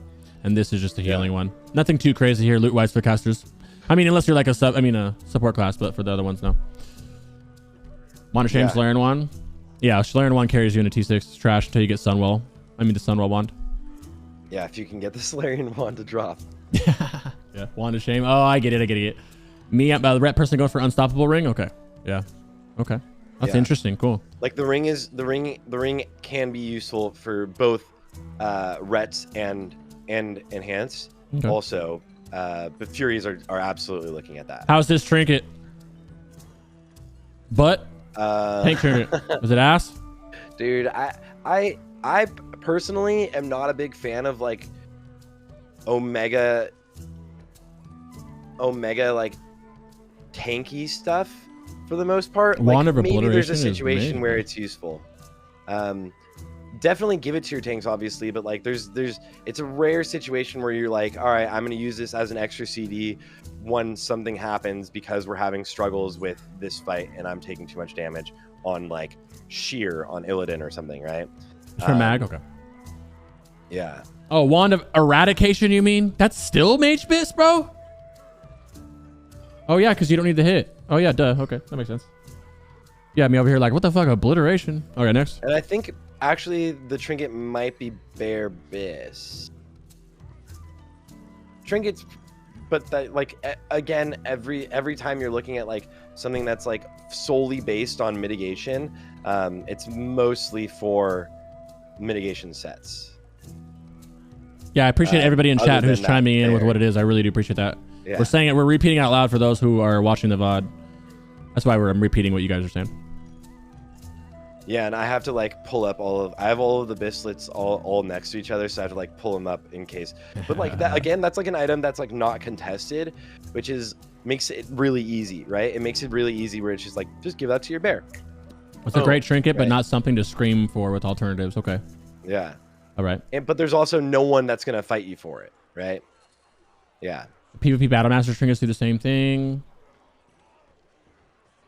High words don't use. Okay, cool. Well, Reliquary of Souls, which before we do this, I would just like to selflessly post this absolutely phenomenal Reliquary of Souls guide that I made yesterday or 2 days ago. Oh my god. That'll go into amazing. more detail than what we're about to do because we're just briefly going over it. This is my favorite fight in... Okay, my third favorite fight in all of TBC, but my number... Like, I love this fight. Like, this is like one of the dopest fights in the world, man. I love this fight. This is a 3-phase fight where each phase is a different face, bro, of a different emotion, like suffering, desire, and anger. Like, he's suffering, and then you go through a phase, and next phase, he's desire, which you're desiring, and it's like each phase has a different aura, right? The first aura in this first one makes it so nobody can be healed, nobody can be regen, and your armor is reduced by 100%. So as you see, when we pull here, it has an aura. Each phase has mechanics, but also has an aura. Each one has 1 aura and 4 mechanics, okay? And they don't ever carry over. Each one is different. I don't have a thing here to tell you which one is, but I'm going to say it. It's no healing. You'll see from this point, every time someone gets hurt, which the only thing that's really hurting thing is something called Soul Drain, which is supposed to be dispelled by the healers. It is literally, besides the tanks, it's literally the only thing hurting everybody in the raid. Yeah, and it's so you have to dispel it. So, yes. and healers aren't healing this phase at all. Yep, you are DPSing. So if you're a healer, your only 2 jobs is to do as much DPS as you can, and then dispel when the dispel comes up. If you're a DPS, your job is to pump.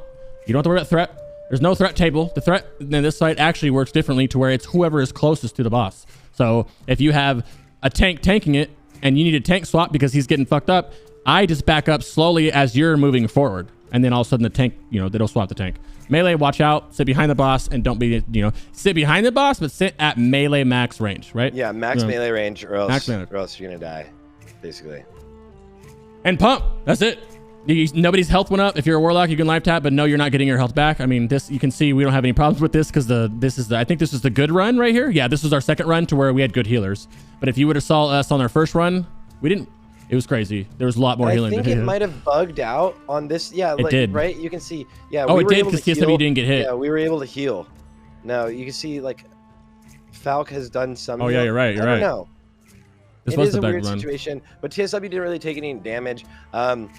Also, bear tanks are like giga mitigation. Like this phase isn't really that threatening. You could use a rogue tank with evasion if you end up having struggles. You can solo tank. You don't need to, right? Like it's super. This fight is, or this phase, like the tank doesn't take a ridiculous amount of damage, and then whenever he is getting low, just swap. Just tank swap, like Crix is saying, where you just literally have one tank get closer to the hitbox of the boss than the others, and then melee just stay max melee range. It is worth knowing in phase 1 before we go to phase 2 is that you can still power word shield. Power word shield still works, so you should have your if you're having trouble, because they do hit kind of hard. If you are having troubles, remember we are in here with a stack tank stack group of people, so we know what we're doing. Okay, but the first time it was full of people who didn't know what they're doing. Besides a handful of us, and people were getting fucking mollywopped. You can rotate your power word shields on your to get fresh power words. If you're having trouble, fresh power word shield your tank swap more often. You can also bop sacrifice or blessing of sacrifice and pain sup, but no one's really using, no one's really disc. Let's see what else. That's it. I'm looking at my script. The enrage, like you said, the enrage, we were at first we had a rogue tank it because it enraging the boss, it increases physical damage dealt by 25% and the attack speed of the boss by 50%. So that is a lot of damage because it's already doing a lot of damage. So we would have a tank back up while the rogue comes in, he pops evasion, he tanks it until he's done. We switch backs. This second time we did not do that and he actually tanked it, but it was bugged like he said. So we don't know how much damage it did. So, but he thinks, TSW, I talked to him about it. He thinks that you should be able to do this solo almost the whole way if you needed to. But don't do that on prog. If you're too safe, do what I just said. The whole like putting power shields up and cycling, I don't think is necessary. But it's just, I just said that just in case you were a little bit struggling. Okay. And yeah, the AQ40 Vistus healing trinket. Oh my God, if that works, yeah. What? Where like 30% of your heals goes to shield or absorb. So then you're fine. If someone has that, they can pump heals all they want. There you go. So that is. There you go. Super. Yep, absorbs work because PWS works. So yeah, that would work. That would mean that would work. Yeah. This fight is odd in phase 1. With no heal. Yeah, you were in here healing it. How does that feel? Yeah, Falcon, speak up if you want to speak up for the healers too, because I'm just like kind of guessing how it feels like to be a healer. We're going back to AQ40 boys. Yeah, bro, what's up, Euro baby? We've been stuck in AQ40. We're still doing that shit every week. Yeah, I go to AQ40 every week. Your dispel question. The phase 1 dispel removes all defense and armor as pure block and orders. How much dispelling is needed? Oh, how much dispelling? You are dispelling the whole time. I can look at a log right now. Or if, well, he's a resto druid, so I don't know if you don't have a dispel, do you? No, Falcon dispel. I'll look at a log real quick. Let me look. Are you looking for it? You can go look. Yeah, he'll look for it. Because if I do it, it messes up your camera. So he'll look it up while we figure it out. So at the end of each phase, he'll stop at 1 health. He will switch. She will switch faces and go back into the cage. Okay. There's an intermission each time. I'm not sure why this intermission's in here. Probably for roleplay.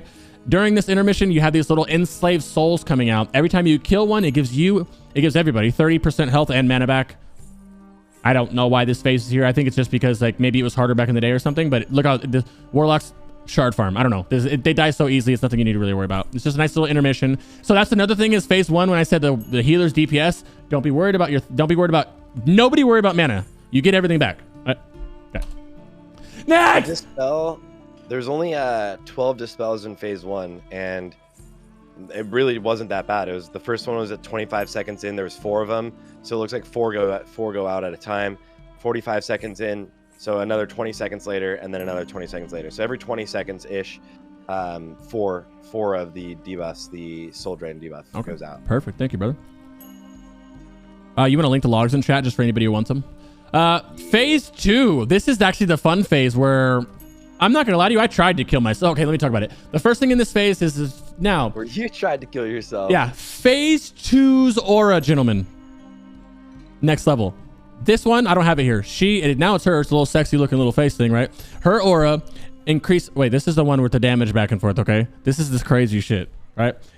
It increases all healing by 100%, right? But every single damage that gets done to the boss, 50% of that is reflected back onto you, as well as reduces your maximum mana by 5% every 8 seconds, meaning after 2.5 minutes, you will have a little over 2.5 minutes. It's like 160 seconds or something. You'll have 0 mana. So you have that much time to get out of this phase.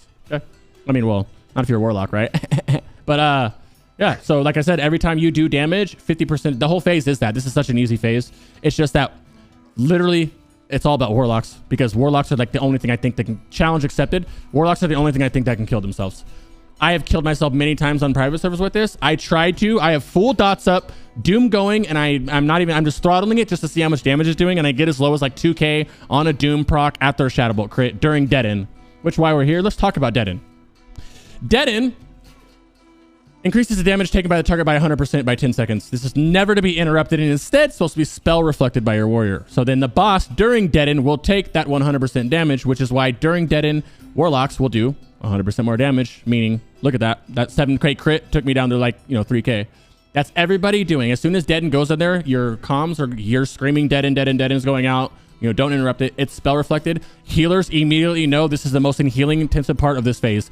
You don't need to blow cooldowns because you should save your cooldowns to phase 3. But this, look at the healing.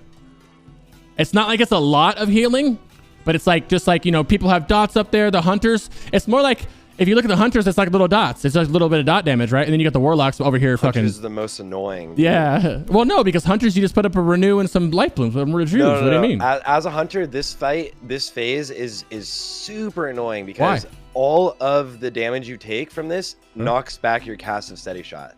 So as you're timing out your steady cast, as you're timing out your autos, whatever your rotation is, you're doing the French rotation or you're weaving or whatever you're doing. Yeah. You are knocking back and clipping yourself almost a tiny bit every single attack because of one, your normal attack is a projectile and you don't take the damage from that until it hits.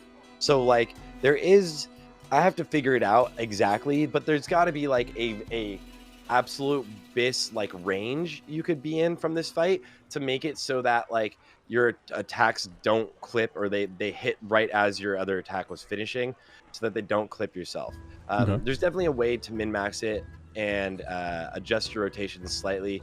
I need to figure that out. You can see on like the right side behind my head is probably me, I would assume, being at one, or maybe it's Veramos at 1.8k DPS. Yeah, I'll move your thing real quick. So like we're still like hard pumping as hunters, but like that phase you lose a lot of your DPS. We've brought up. We're not done with this phase. So big touch on healers once again. It's kind of like the DPS can't heal themselves, but they shouldn't be able to because the damage, the way the tuning was, it wasn't like too hard to be able to. Like I said, I couldn't kill myself, right? So it's going to be a lot of the healing. But another thing that you can do to help a lot is, this is what I would do, coming from a priest perspective, is instead of healing reactively, heal proactively. Meaning if you know the warlocks are going to fuck each other up with these shadow bolts, when they deaden comes out, put a bubble on them, put a renew on them, put a palm on them. But that goes for any class. Healers should be trying to heal reactive. It's proactive, I mean, especially classes like Disc Priest or like Resto Jude. Just be, if you know someone's going to take damage, unless you know that one person in your raid who's always dying. No meme though, like, right? Warlock's going to take a lot of damage here. Hunters are chip-shotting themselves. They're perfect for a renew. Don't worry about hard casting a hunter. You know what I mean? And then last thing in this phase is Rune Shield. Damage. It's just annoying ourselves. Last thing in this phase is Rune Shield, which buffs the boss by 100% attack and cast speed, as well as puts a huge 100,000 damage absorb on herself and becomes immune to spell interrupts. This is very, very annoying. However, you just have a mage spell steal it, and then that doesn't matter. That's it. So, but the mage needs to be fast at it though, because if he's a couple seconds too late, that Rune Shield will be up and cross over into the Spirit Shock. And the Spirit Shock has to be kicked, which we didn't even talk about. Spirit Shock is an attack that absolutely slams a tank for about 10k damage, and it blinds them. It confuses them, which acts like a rogue blind for 5 seconds. Yeah, interrupt rotation needs to be assigned because this ability goes off, your tank will likely die. You need 2 people to interrupt it, or 1 rogue with their PvP gloves. We had a rogue with PvP gloves, and he was able to fucking bop, bop, bop, bop. Yeah, okay? Simon was able to take care of all of them. If you don't have that guild, or that rogue, or that whatever, the trust, just 2. And interrupt it. Now you can see the problem with Rune Shield is if Rune Shield comes out and the mage doesn't spell to that fast enough, you're not gonna be able to kick the Spirit Shock. Your tank's gonna die. That's it for phase 3. You got anything left? Phase 2. No, that's pretty much it. That was as long as, like, if you have a rogue, you're one rogue, just have him wear PvP gloves. He can take care of that entire mechanic. And if not, you can have whoever. You've probably got Fury Warriors. You've got enhanced shamans. You got Ellie shamans. Like, interrupting is so simple, and all you need is 2 interrupters. So just don't let one of those casts go out. I wonder where we put the cameras. Oh, it's too late now, right? Like right here, maybe? I don't know. I don't think it matters. Yeah, it's all right. No one. I want people to see the DPS, but yeah, whatever. I lost this fight. This was the fight that I lost. Yeah. Phase 3 is he has a new aura which increases when we rewind it to phase 3. It is the essence of anger, right? It's a new phase. He's mad as fuck. I don't know why he's so goddamn mad. He's mad because we're whooping his ass. He increases damage dealt by all players, right? So you do more damage, but it also deals raid-wise shadow damage over time to everybody, and both of those ramp up. So the longer this phase goes, the more damage you do to the boss, but at the same time, the longer the phase goes, the more damage everybody is taking. Which means, as you see as the further you go along, this is where your healing cooldowns come in handy. Look at the raid health. As this phase goes along, everybody's taking more and more and more and more damage. This is Circle of Healing Heaven. This is so many things in heaven, it's crazy. This is like healing Wonderland in phase 3, right? And then go ahead. And that's why this phase is pretty much just like a big DPS phase. That's why you can see all of us using Bloodlust and stuff. You're just like, this is the phase where you're just hard pumping the boss. Yep. And this is one of the, and so the raid, how the raid shadow damage works is it will increase by about 100 every 3 seconds with your ticks. And your raid's damage will increase by 5% each time. You can see how this phase is hectic because you need to get him down immediately or it acts as a soft enrage. So you see that save lust. Save everything and just pump everything down in that phase. Whoa. There's more, bro. Go back. Also, you can see Spider Blue like pumps up. Actually, maybe he was already up there, but he's actually like our healer, our priest doing the circle of healing. He does over 2,000 HPS this phase. Like circle of healing is just like hard pumping this phase. So yeah, there's quite a bit of raid deep damage going out, and you just want to like not mitigate it, but just like out heal it, right? Like if you have a lot of resto shamans, stack up unless you get like debuff, but just making sure it's easy for your healers to heal you. Yeah, here's the fun part. Oh yeah, there's an ability called Seethe and Spite. What Spite does is it makes it so you don't take any damage for 6 seconds. After 6 seconds, you blow up and take a lot of damage. You see who has Spite, you make sure that person's topped off healers, and then after he blows up, you heal that person and you keep on pushing, okay? Outside of that, there's another thing called Seethe. What's phase 3, this is all about threat, okay? Because and you can't over aggro. Every time the boss changes targets, she puts a raid wide debuff on every person in the raid that increases everybody's threat by 200%. So you can don't pull threat, right? Or you're just fucking yourself, right? This will happen if you taunt as well. Because of this, how you start the phase is super important because you can get instant threat.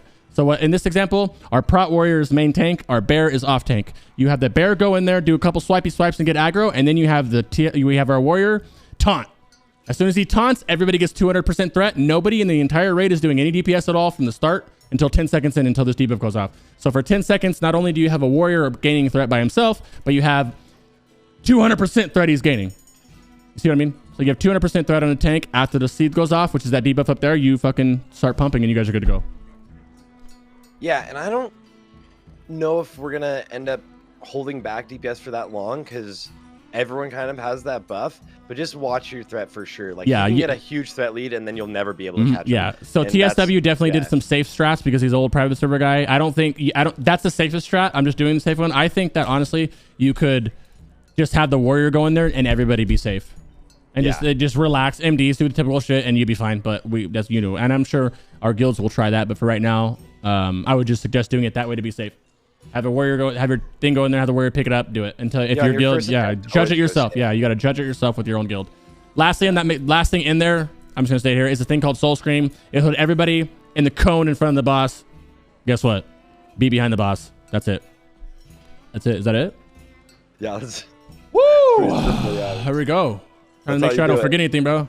Melee DPS. I got yelled at by melee and healers for not including this. So I'm trying to include everybody. Okay. Yeah. Yeah. There you go. Hellstones. Yeah. Remember them. And then loot. Reliquary of Souls. Looty. You have something actually decently juicy. Yeah. Best in slot neck for Warlocks. I don't know. I'm not gonna speak for the casters. Any casters in chat want to help me out with this? But I know Warlocks Paladins use it. Want it too. Paladins want it. Is that what you said? Druids, I think. Oh yeah. Hey. I don't know if it's BIS, but I'm not trying to disrespect support classes, but I know you guys want it. I'm more of talking who's going to be the Prio for it. Yeah. My editors, I'm the editor, bro. I do my own shit. No one edits my shit. Yeah, but this is best in slot of shit. You want this. You really, really want these. These are extremely good. Nothing else here. Not Warlock. Caster-wise, I don't even think you'd want. Once again, I'm not a caster. I'm a Warlock. So I can't speak. Oh, there's nothing even here to drop. Yeah, nothing. There's just these. What about you? The boots for Warriors are crazy. Dread Boots of the Legion. They're on the left side at the bottom. Torch of the Damned. Over Ret? Wait, over Ret? Yeah, Warriors. Why over Ret? I don't think Ret want these. Let me make sure. The mace is good for Ret. Okay. The mace is good for Ret. The mace is amazing for Ret. Yeah, Ret are trying to get Shadow Master's boots, the leather boots. They're fighting us. Ret don't want without a boomy. I want them for Ret. Okay. Yeah. They're fighting us hunters and rogues and enhances and everyone for Shadow Master's boots. So I guess Ret could use it, but like Warriors really want it. So like give it to Warriors first and then give it to your Rets. That's mostly the good thing. I think the grips are decent, but like not BIS for anyone. So like they're decent. They might be best for enhance, and they're decent for like if you don't have expertise like gloves already for ret, but I don't think they're best. So they're yeah. The grips of damnation are good if they're an upgrade for you, but they're not like amazing. Yeah. So that's mostly, this fight's not like another crazy one. It starts getting with like Mother and Council. There we go. Illidan. Handle that. Speaking of Mother, talk about it. What's important here? Tell me about your Shadow Res. What's important here, guys? Shadow resistance. Holy shit. Can you believe that? You got to use shadow resistance here. So the first time we did this is the second pull, I believe, because I have much more. Yeah, big tits in your second run.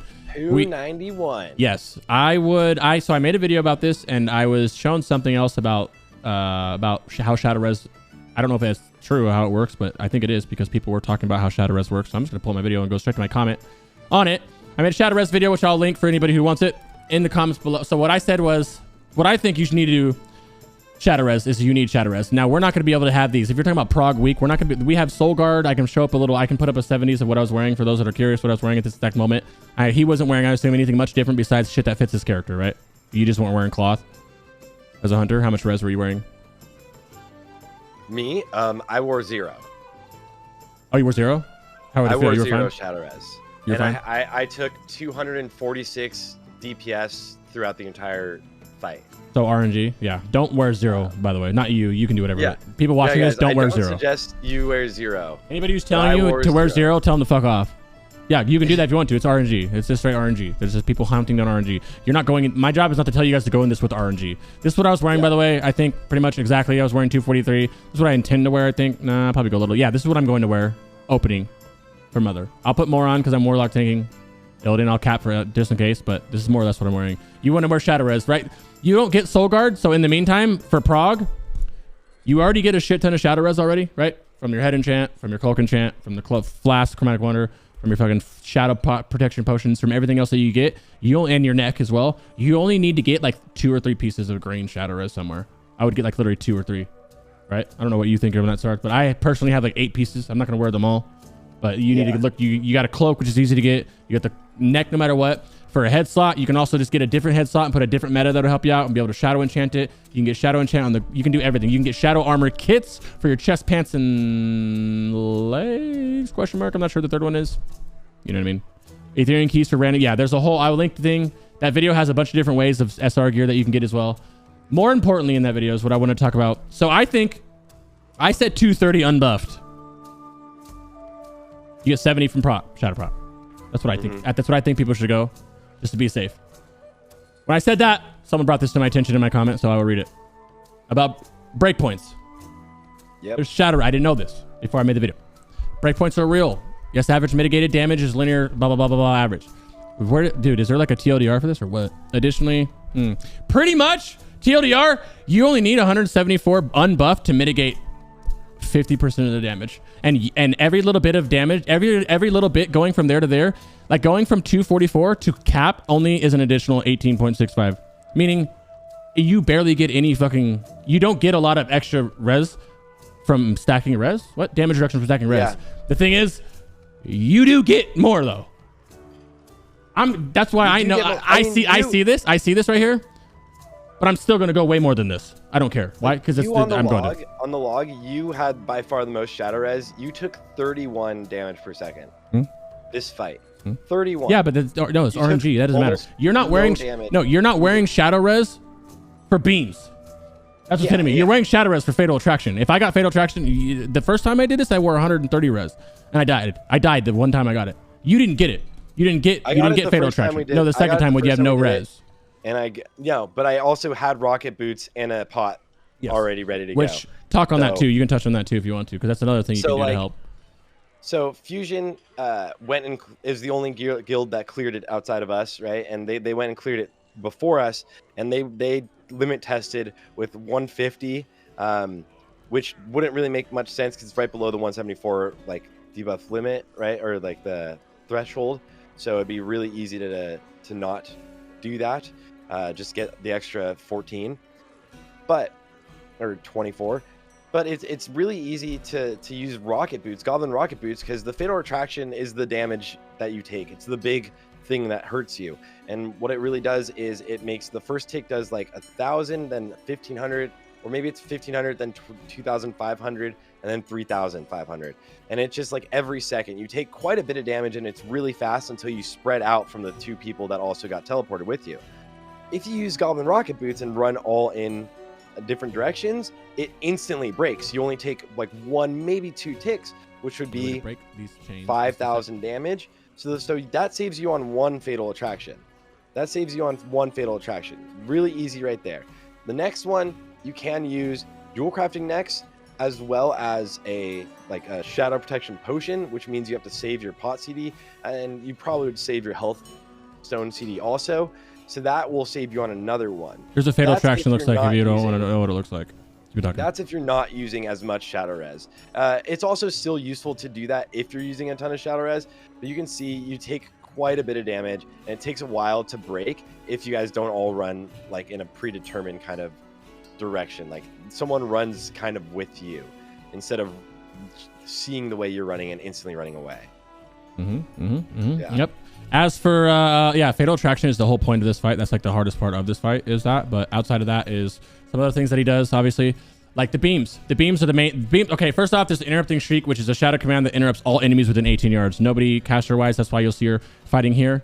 Another thing they do is there's 4 different beams that happens. Okay, I'm gonna read them off. You ready? One is a sinister beam. Strikes an enemy, conflicting about 7k damage, and it arcs to everybody around them. Okay, can affect everybody in your raid if you're stacked. Sinister beam strikes an enemy for another damage, as well as knocks them back. Not a big deal. The other one is strikes for 3 damage. It's a dot, okay?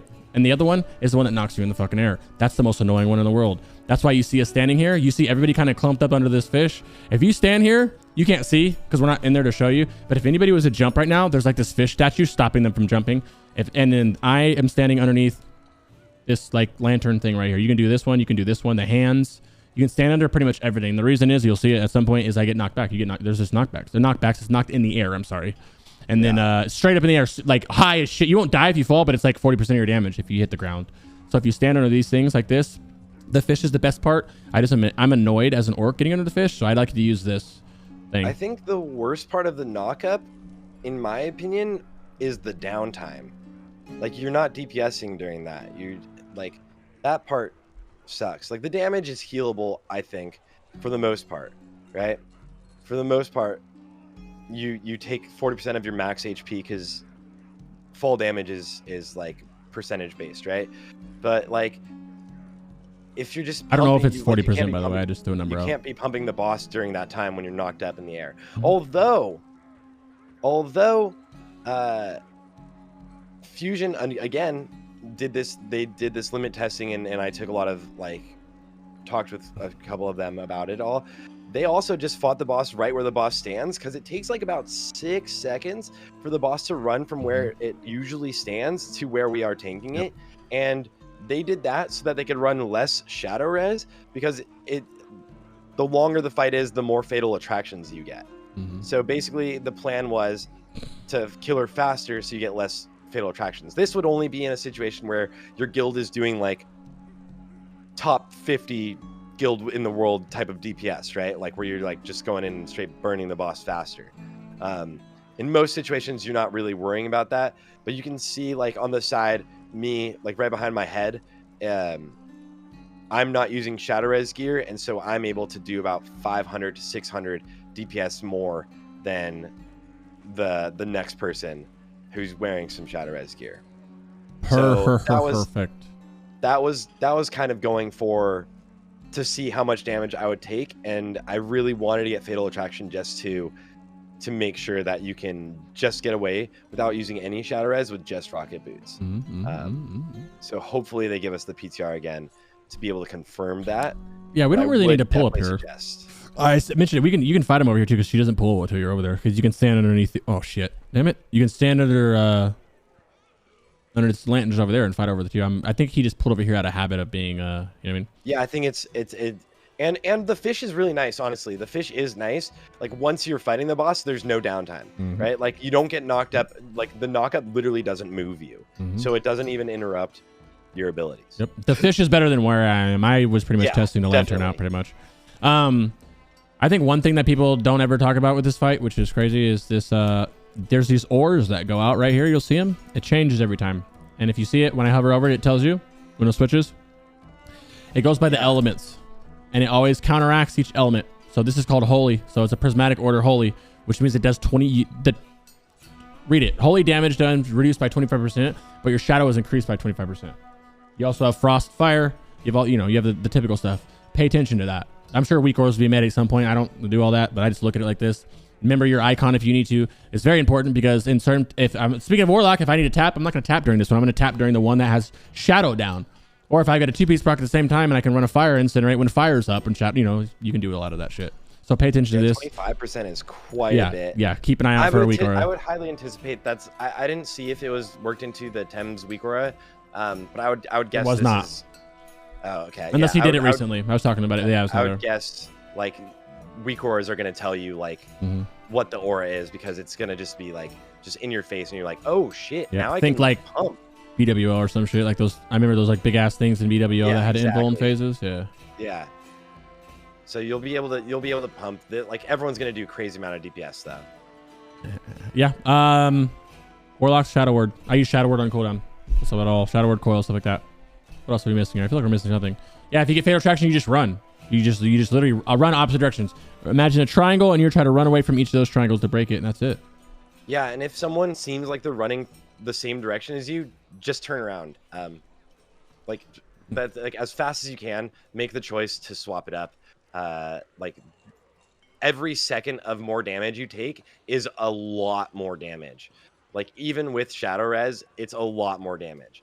And the first time we did this, I ran pretty high shadow resistance. Maybe I ran like 180, and I had fatal attraction and kind of let it hit me for longer than I needed to just to see if it would kill me. And I almost died to it. Like I health stone at the end to like save me. I was at like 100 HP. So definitely just instantly, stop what you're doing, go spread out. Yeah, in terms of gearing, I want to touch back on it again because it is very important to get some shadow res. Whether you go 174 unbuffed or not, or go higher, it's up to you. But just make sure you also have your hit too. It's very important to have hit. Make sure you're not going into this. Warlocks don't go into this with fucking, I got shadow res, but I still want to pump. Make sure you have your hit. Also, shadow protection potions. I feel like you shouldn't have to use them. You shouldn't have to use them. First off, but you can unless you're running low shadow res. Yeah, you can. If you're running, if you're running low shadow res, and you're doing the whole like what I'm sure my guild's probably gonna do at some point with the rocket boots and all that shit, that's different. But like I said, 90% of you guys aren't doing that. So just put some shadow res, man. Do it. The best way to do this is get a feel for it yourself. Right now it's gonna be scuffed because we're all gonna have just like shitty greens and whatever. But yeah, you're gonna slowly but surely kind of inch your way towards being more comfortable with less and less shadow res. But for now, especially like always on progression, always opt towards being over prepared. Like remember the first like weeks of Nax, like everyone was dying to Saf. Like no one could kill Saf or most guilds were struggling super hard because they didn't have actual frost res prepared. They thought they could just like DPS the boss. And in reality, later on, yeah, you totally could. Like there was times where I wore 0 frost res. If you're parsing, yeah, but like you realistically during progression, never opt for that. Always go for be safe, get the clean kill, and then move on. All right, let's go over to the loot daddy. First off, the tier. We get some tier shoulders. Look, Warlocks, look, I know you want. I know. Look, I know that you're trying to go full. Where's it at, bro? Collections? Is it collections in tier, right? Yeah, bro. I know you guys. I know you guys are trying to go like huge. Oh, I do. Yeah, but that works. Look at that, bro. Like, but when you're inside of the like BWL, you can just at the bottom right will be tier sets. Oh, cool. I know you want the wings, bro. I know you see them flapping, guys. I'm here to tell you that you guys got Prio on them after your prop paladin. Don't be all butthurt. Don't be butthurt if your prop paladin gets it first. Right, look what your prop paladin gets from it, bro. The set bonus increases the damage dealt by their consecration by 10%. What does that mean, bro? What does it mean when your prop paladin does 10% more threat? I mean, 10% more damage. I just fucking spoiled it. You see what I mean? Talking too damn fast. So, means Cedarly. Yes, Yeah, exactly, bro. One more seed is so much damage for like really from any fight. One extra seed is insane amounts. Well, of it's damage. more than that because it's one seed from each warlock. Mages are going to go in earlier. Everybody's doing everything earlier. Sappers are everything's happening a little bit earlier, or a little bit sooner. So don't be all fucking crybaby if your paladin gets it first. Now, if you're given 2 paladins, or it should be 1 paladin set warlocks. So you know, like that's like objective prio too. I'm not just saying that because I'm a warlock. But yeah, what about the rest of the loot? You got anything to say about them? This is like finally we see some fucking crazy items. The boots, Shadow Master right boots. Holy cow, these things are amazing. Ret want them, Rogue want them, BM want them, Feral Kitty DPS want them. So is this like everything that is that physical wants it? Yeah. I mean, the only one that doesn't want them, I guess, is maybe Enhance and your warrior. Your warrior got the boots from the last boss. Okay. So these boots are crazy. They're insane for Ret and insane for Rogue. They're insane for everyone who wants them. So like, I talked about. Good luck. Yeah. Just fight each other for it. What about any of these bad boys? Ooh. The sword, Blade of Savagery, pretty good. Ooh. It's like a holder. Actually, not a holder. This is the one that is stupid good for rogues. Insane for rogues. Warriors might want it for like single target DPS if they're like using a fast offhand for single target DPS and stuff. So like it's fine. But it's like a massive upgrade for rogues. Outside of obviously glaives, but that's like a whole different world. Oh shit! Shaman tier 6 looks badass. Yeah, it does. The healing necklace is insane. I know that. The pendant of purity, everyone wants it. I don't know who gets prio. What the pendant? The pendant healers. Yeah. That's healer prio. Yeah, no, exactly. But like, I don't know which healers. I don't know. I'm not gonna put my foot in my mouth, but I will say that Loving is Devastation I can speak on, and these are really good fucking pants. I actually don't know how good they are for mages. There's a hit on them, but I know for warlocks these are actually really good. You're gonna end up using your T6. So with the warlocks, you have an option to wear T6 pants with vestments, or you don't have vestments. You connect your 4-piece with chest and you use these. So you might use these. It depends. Shadow Priest. Nah, I don't know. They don't have it on it. Actually, I don't know about that for Shadow Priest either. I don't think they're. They are. You they are. yeah. Okay. Yeah. So Shadow, just so that like warlocks are getting everything else, you could easily. Channeled Elements is what I thought was also, BIS because it's the same thing with crit. So I don't know if this is BIS because of Channeled Elements, right? Yeah. So yeah, Shadow could use these. Tier sets wise for melee DPS. Yeah. The shoulders, it's the shoulders, which is like one of the most juicy items. Warriors and hunters really want their shoulders. The shoulders are just individually just fucking insane. They're like such massive upgrades over like everything else. I know that. And for like feral DPS, the one with like rogues, you would always just give your feral like your set right away before giving it to your rogues. And then I guess like balance and boomy. But like your feral is like the feral set bonuses and the set pieces are just insane, and they're gonna help your raid so much. I got these mixed up with the other pants, so disregard everything I said about those other pants. These are the ones I was talking about. Sorry. Thank you for clearing that up, guys. Yeah. Those other pants are trash. Sorry, my bad. Yeah. I was wondering why there's hit on them. I'm like, wait, I don't remember any hit on these like that. Where's the crit? Yeah. Anyway.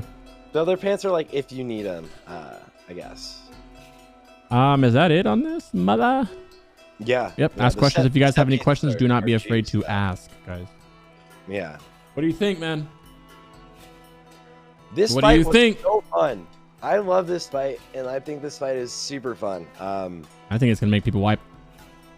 Yeah, a ton of people are gonna wipe to this fight. I think this is gonna be I think I would borderline say the hardest boss in here. So like one thing that's the funniest thing, and this happened to us, is so the mage needs, the whole point of the mage tank is to spell steal a buff that the other mage has on it that like makes him basically take no damage, right? So you spell steal that, and then your mage tanks the mage ad. The spell steal is obviously a magic effect.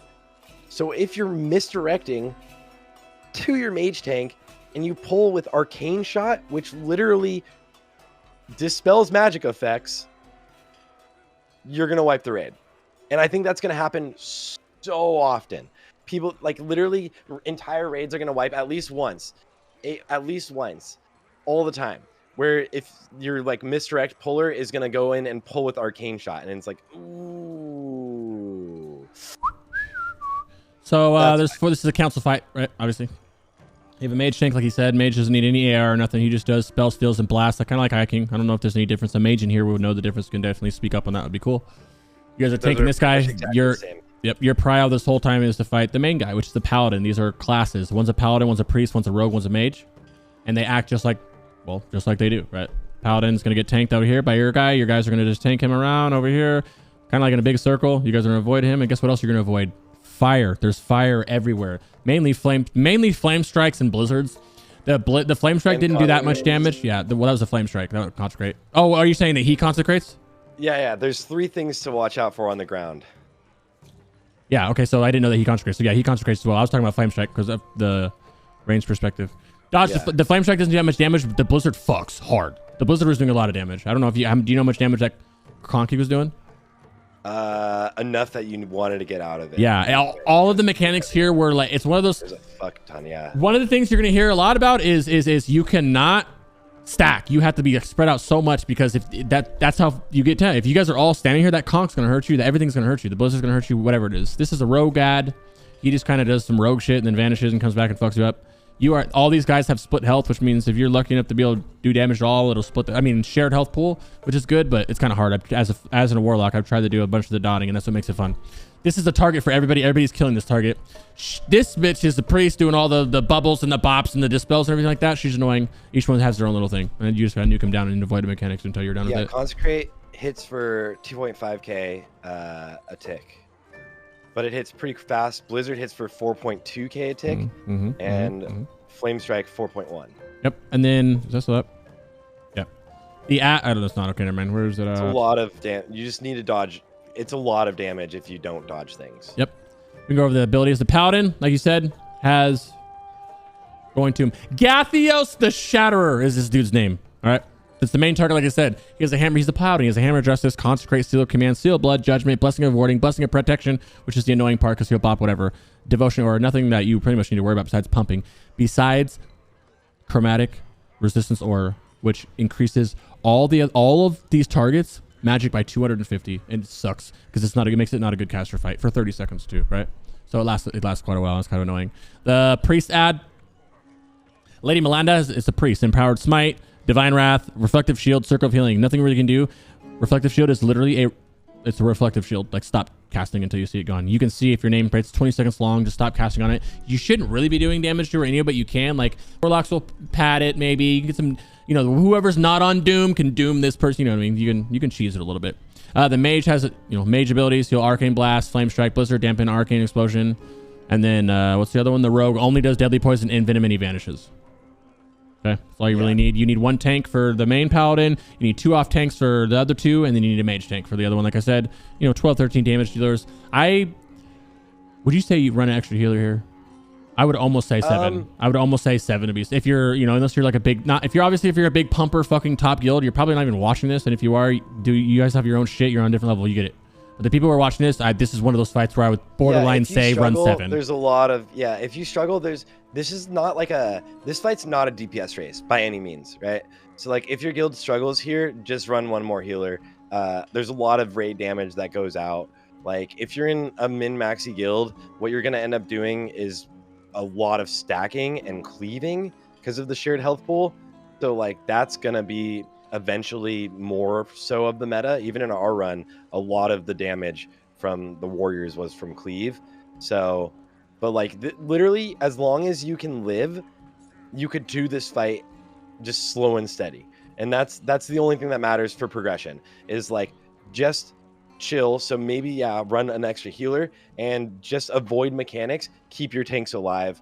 Keep everybody alive. When the rogue does his deadly poison on someone, know that he's gonna envenom him in like 3 seconds for like 8,000 damage. So like get a bubble up on the person who just got deadly poison and then start healing. Right? Yep.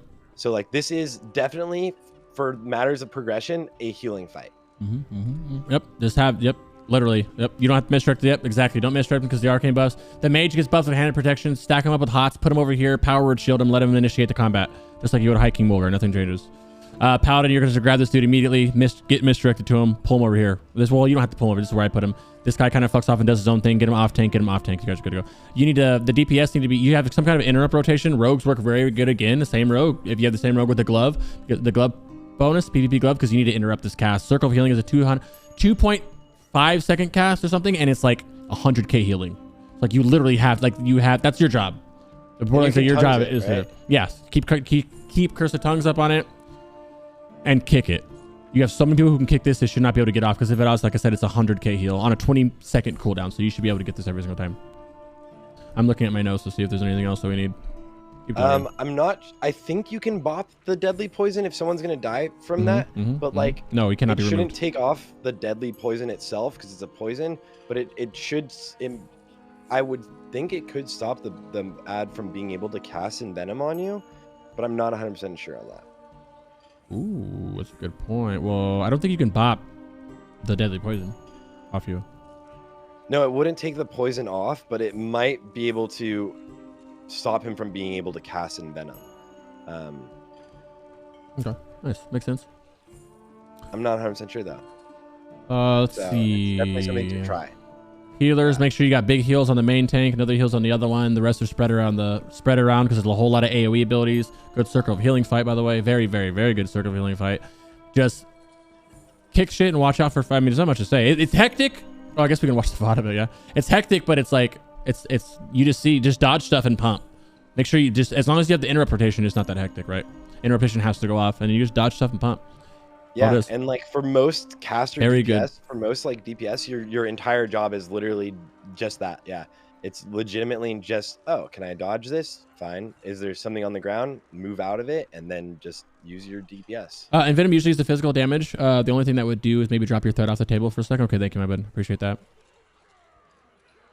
That Keen Sham. Yo, Keeny, yeah, you were pumping, man. Yeah, I know. Thank you for that too. Yeah, this is a very good physical fight, as you can tell by the meters, which you can't even see the meters right now.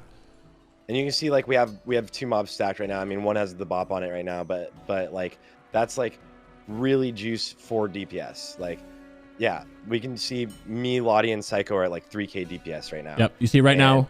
I don't even think we've lusted yet. Flame Strike here, doing a lot of damage, right?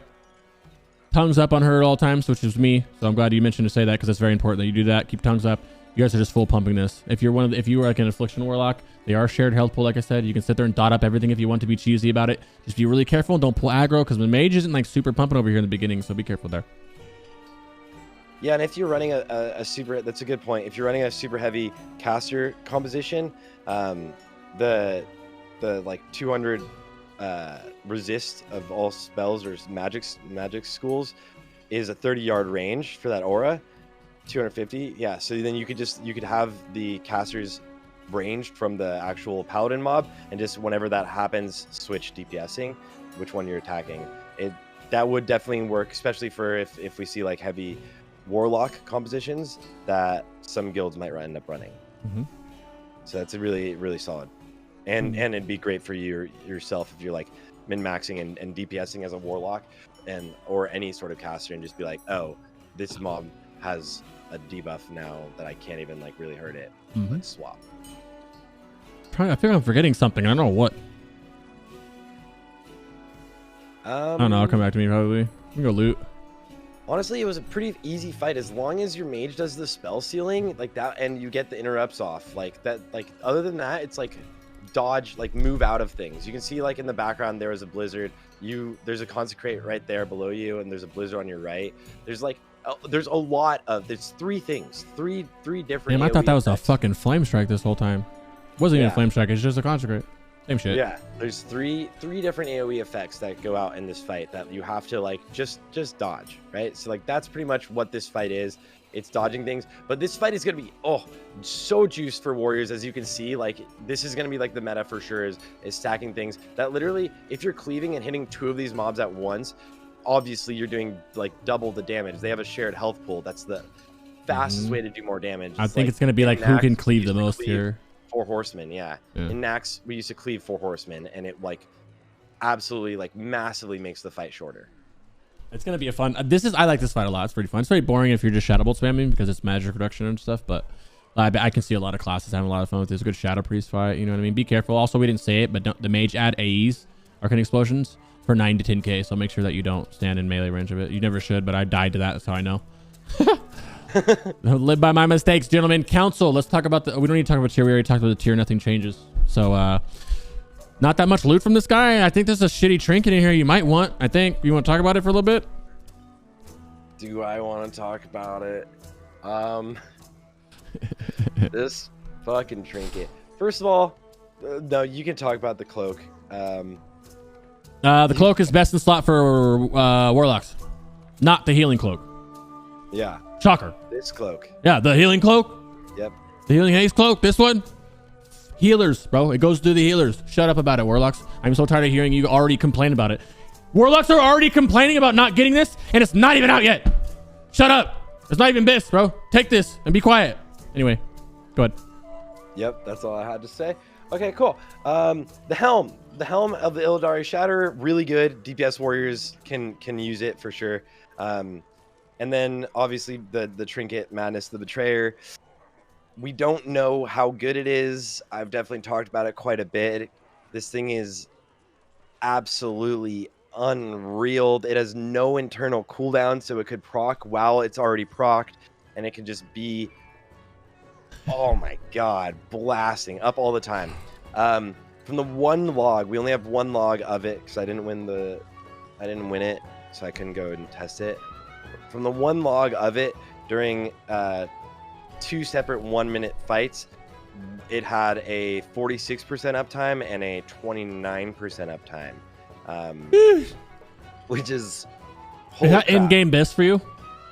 You know, I don't actually know right now. I haven't looked ahead, but this thing is, I gotta say, Fury Warriors are just gonna, like, when they don't have badge up, this is gonna just like destroy everything, especially on trash. Like the real juice of this trinket is where it really exceeds on trash, right? Like it actually can sim higher for some classes, like maybe like current sims, which have it at a proc of 1 proc per minute, which it might end up being like a 3.5 ppm. We don't know. We need more information. So Fury Warriors, like, really get a huge juice out of this because cleave, having all of this armor pen up while you're doing cleave and on trash is just like so huge for overall damage. It's unbelievable. But also hunters, same situation. This thing for your overall damage is just like so nice. It's crazy. So this is like this is my one item that I think could be the most busted item this phase by far, other than obviously glaives.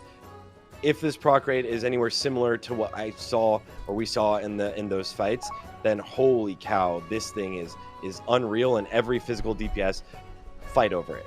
You want to fight over it. But warriors with their cleave situations and trash are definitely going to get more of an upgrade if you're in a min-maxi guild situation. And I would say if your guild is being carried more by like hunter DPS, hunters can get it. I would say it's easier if you try to choose whoever gets this doesn't get Cursed Vision of Sargeras. You know, like it's kind of crazy if you give one person both. But maybe someone's greedy. I don't know. Like maybe your GM is like, I'm taking Madness, Cursed Vision, and Warglaives. All right, set it. Also, might as well give me the ring. You know? Did you say Laddie? So, no. Oh my god. Lottie would never. Take I was the only one thinking it. No, Lottie would never take it on the bear. Lottie, I love you. Yeah. He would get way too much shit to take it on the bear. But he also, Lottie's not gonna allow. Congrats me, boys. Yeah, you get a priest outfit with his candle too and do it. Yeah. Lottie won't allow. Everyone was thinking him. Yeah. So insane for Fury Warriors, like for the overall throughout the raid. Yeah. Yeah. All right. Fuck, I want this cloak so bad, bro. How Daddy. big of an upgrade is it? 42 attack power, 25 crit. About 14 spell power. 14 spell power, 3 crit. 2 crit. All right. Not that big of a deal. Our biggest upgrades are like trinket, weapon, and then boots, and then we can go down. Yeah, those are like close. and hasting and shit. Yeah, that's where you're getting like the real juice. Okay, last guys, but not least, Illidan, Daddy. We spent many wipes here. We will say that we'll go over where we wiped and what the issue was with it. But this is a 5-phase encounter, correct? Sorry about that. It goes through phase 1, which is just tank and spank, more or less. Run some parasites out. We'll talk about it. Actually, let's go right now. Yeah, phase 1, tank spank, more or less. Phase 2, you fight 2 fire elementals. Phase 3, you're back to fighting him with new mechanics. Phase 4, a warlock tank, which we'll talk about that in a little bit. Tanks him. Phase 3 again. Phase 4 again. Phase 3 again. Phase 4 again until you get to 30%, and then it'll be phase 5. But you don't go back and forth like servers. It was literally like I tanked him once. I had 1 round of tanking him, and then it was already done. So I actually will say that I think I didn't want to bitch about the difficulty, and I didn't, so I'm proud of myself, but now I'm going to. I think this fight was way too easy. This was ridiculously. This was one of the easiest fights in the raid, all when we were in there. After the tanks got phase 2 figured the fuck out, Laddie, they figured it out. It was easy. Am I wrong, Sarthe? This felt like one of the easiest fights in the whole fucking raid. I think most guilds will full clear week 1. Yeah, which is fine. I don't think it's going to be the same situation where guilds still haven't cleared until it gets nerfed. Yeah, there's not going to be a nerf. No. So I think most guilds will clear week 1. Like if there's any boss that this is the number one I wish they would buff.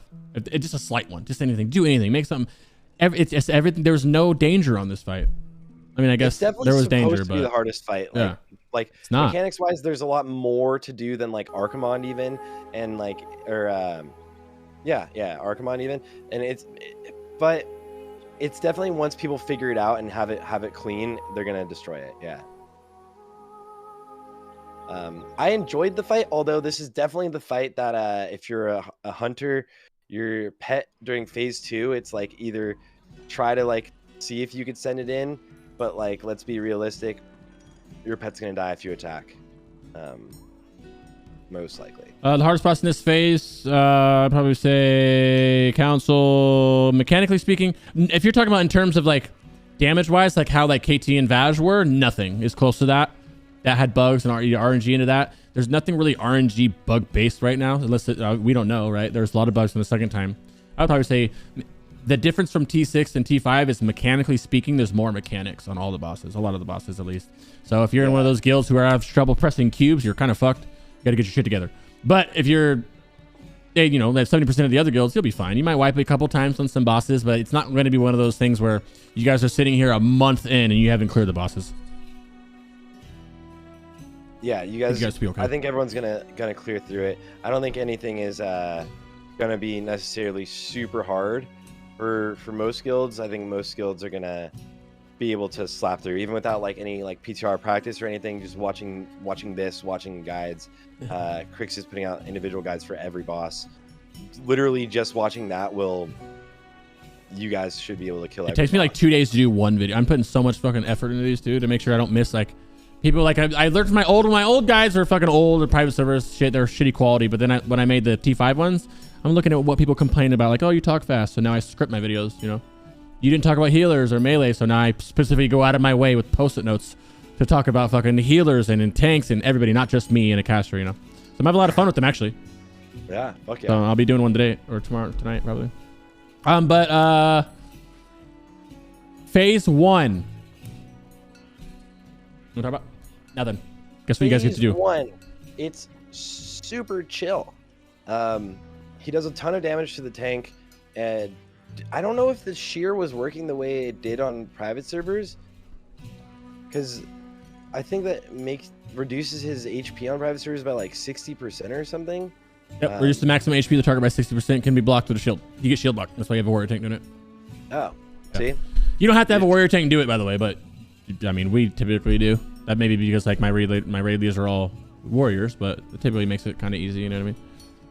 It's gonna be interesting. I know a lot of guilds don't run a warrior tank in general, so maybe this is back the rise of the warrior tanks. We'll see. Or not, but yeah. Definitely nice progression. So flame crash is one of the first things you'll see, and it's what you just see. He goes into the air and he slams down, leaves a patch of blue in the air. Dodge it. It'll pretty much only happens over in melee anyway. You don't really got to worry about it too much. Another thing he does is, which you will see here, he does a draw soul, which is a frontal ability, which means You already know. Don't be in front of the boss, okay? Next one is Agonizing Flames, which is phase 3 and phase 5 only, but so I'm not even going to talk about it. And the one you're going to see this Druid running to right now, it's called Parasitic Shadow Fiend. And what it is I think it is DBM that is automatically putting the skull up there. It can attack everybody besides the main tank. And actually, I don't know if it can do the main tank. I've never seen it have the main tank, though, so maybe not. And you'll see him run out here. You guys should have a Frost Trap right here, which I hope that my picture's not blocking it. It is cool. You can see a Frost Trap right here. I will say one thing, though. It wasn't... Okay. So put a Frost Trap here. You run here. You'll see him blow up. He's going a little further, so you might see him run in. Yeah, there you go. Blows up right there. Leaves two... Look how fast they die. Literally like a multi-shot and then someone doing like any other ability. Which is why they're pretty much dead. Which is why I said pretty much don't even like just run out of the way with it. I don't even know if it's worth a hunter running out there and frost trapping all the time. We after the first one we didn't start. Yeah, it's not even worth it. It's a little bit different, and and on the servers where we would, but it's nothing you got to worry about. I don't think. Yeah. I mean, the only time when that persists later in the fight, so like. Just call it out if you have to, or else it will spread, and it can get a little bit. Yeah, they do damage too. They do 3k damage if they hit you. 3k a tick. They actually do hit kind of hard, and if they do, if they live for 10 seconds, if they live for 10 seconds while you're taking that tick, 2 more spawn. So I mean, like I said, they're easy to kill. Look, you'll see another one. They're easy to kill, but don't let them get to you, and do kill them. But it's nothing much, dude. A mage can AE right now probably. Kona Cold did 20%. Yeah, Yeah. Before we go into phase 2, they're dead insta. They're dead insta when you turn to them, pretty much. A hunter, if you have 2 hunters and they both multi-shot them, they're dead. That was it for phase 1. Phase 1, it really is tank and spank, tank it, be behind the guy, handle your parasitic shadow fiends well, stuff like that. Nothing too crazy. The shear, like he said, reduces maximum card. Make sure you shield block it if you can. I love the way you say parasitic. Is it parasitic? Oh. Yeah, that's why you said parasitic. Okay. It's because I'm saying parasite. And then the ick version of it, whatever. Yeah. I love it though. It's awesome. And everybody who's followed and subbed, thank you. I appreciate it. I have alerts off just because, you get it. But thank you. I didn't see that. I mean, I didn't forget about you guys, and I fucking love you guys. Okay. Know that he does have a soft enrage. That's at the end. We'll talk about it later, actually. I mean, he has a hard enrage. 25 minutes into the fight. Lord forbid you're taking 25 minutes to do this, but if you do, you're dead. There's no coming back from it. Phase 2 is probably, I think, I would borderline say is the hardest part of this fight. Because of the tank dance. We're just gonna watch it and we can try to explain the tank dance. Some of the things that he does here is, besides the tank dance, he's a fireball. He's flying in the air, first off, if you didn't notice. He's up here in the air. He goes up in the air and he blasts you with Eye Beam, Fireball, and Dark Barrage. Dark Barrage will bumfuck one person. I'll use me as an example, and it'll take like 3k shadow damage per second for 10 seconds every second. So you have to be getting healed. I am popping in a Warlock's example, I'm popping a Shadow Word. I'm popping a Hellstone. I am saving my potion into this phase because my other first potion came off cooldown. I'm not going to blow my potions in it anyway because I'm not going to get a full value out of it. So I save them for this phase anyway. If I get a Dark Barrage, I'm going to fucking pop a potion, Shadow Word, and a Hellstone. It does a lot of damage. Okay. Healers have to pay attention to that. You guys see who gets Dark Barrage, you'll have a weak aura or you'll have a DBM to put a mark on them. You just put a bubble on them, renew them, do whatever you healers do to keep them alive. Just keep them up, okay? And then as Classic reached, Fina. Oh! Big healer from the private server days. It is coming. It's around the corner. Hopefully the end of January. We can talk about that too in a little bit afterwards before we leave. And then also he does an Eye Beam, which you'll see. Actually, I think it was bugged and he wasn't doing it. Or was he? Yeah, he wasn't. Not the first kill though. Not the first kill. The second time, but it didn't really do much. Yeah, he just shoots a blue beam of light that goes like this, and it leaves fire on the ground. You guess what? Dodge it. Yeah. Shocker. So the application of the fire on the ground, the first part of the beam does a lot of damage, but once the fire's down, you can stand in it and it doesn't do a lot of damage. So your tanks could totally just walk right through it. Yep. And then the last thing for this half of this phase is Fireball, which you see us in groups 1, 2, 3. You don't have to do 3 groups. You can do 2 groups if you want to. I'd probably do 2 groups over 3, but if you're taking too much damage, do 3. I think he just shoots. Yeah, really you think same solid. thing. Yeah, 3 gets a little confusing for some people too. Mark 3 people. Boomy, Mage, Laddie, you guys are these groups. When it comes to phase 2, you guys are here no matter what. All right, cool. So then you guys know where to stand. Because they do fireball, splash damage for 10 yards. Make sure you're not standing here like an idiot and getting hit for both of them, or even here and getting up for all 3. Make sure you're in your group. You'll see it come here now. Woo! All right. Next up. Back up. While he's in the air, he's going to throw his glaives on the ground, which are right about here. Boom, he just did it. Yeah. See it? Glaive. We're going to call them, well, fucking glaives, okay? So where those glaives, where the glaives come from, these big ass fire elementals will come out, and this is the phase 2. They're not that, this is the hardest phase. They're easy for us, just harder for the tanks. They do a flame blast with a frontal cone for 15 yards, AoE damage, 9k damage, which is why nobody can be by them, right? They do a blaze, which is AoE dealing 5k fire damage per second, centered at the ground of the current target, which is your thing. Your blaze always appears shortly after flame blast and is located and decided based off of flame blast. And there's a charge and an in range. If any raid member goes further than 25 yards from both of these blades, the glaives, they charge. And in range. And murder. So yeah, you want to talk on this one? This is a fun one.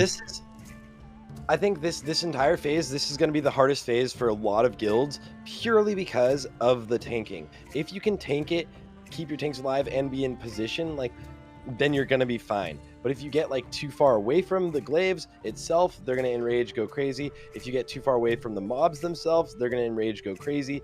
And if you don't just tank them in like pretty much like a square, but facing away from the raid at all times, so just basically like back it up like a Tetris and then bring it back forward. Just keep doing that.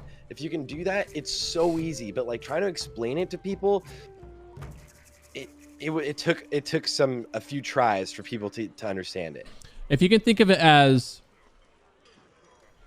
each tank has to tank the flame away from the raid, while at the same time staying close enough to the blades, right? Obviously, this is easily accomplished by pretty much him staying on each side of the circle. So if you can look at the circle of like a west side and an east side, and you guys are like this, and they're just kind of going like this.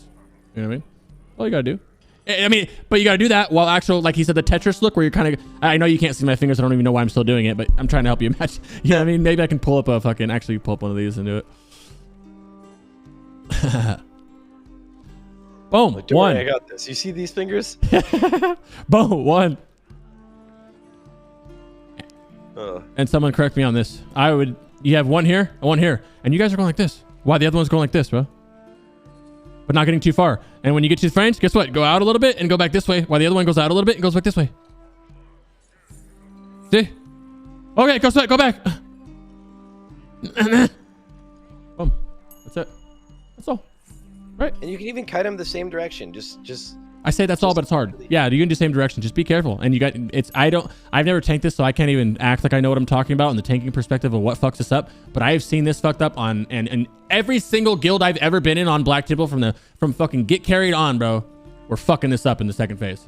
Yeah. Prog wise, obviously not overtime. So many people are gonna wipe to this early on because it's like just tank this correctly, and that's it. Yep. You know? The I-beam, like you said, doesn't do a lot of damage. I think they'll fix it. It should do more damage than that. The I-beam only has 4 possible locations, and it's always going to come intersect in between the 2 blades and then touch one of the inner circles, either north or south. So just dodge it.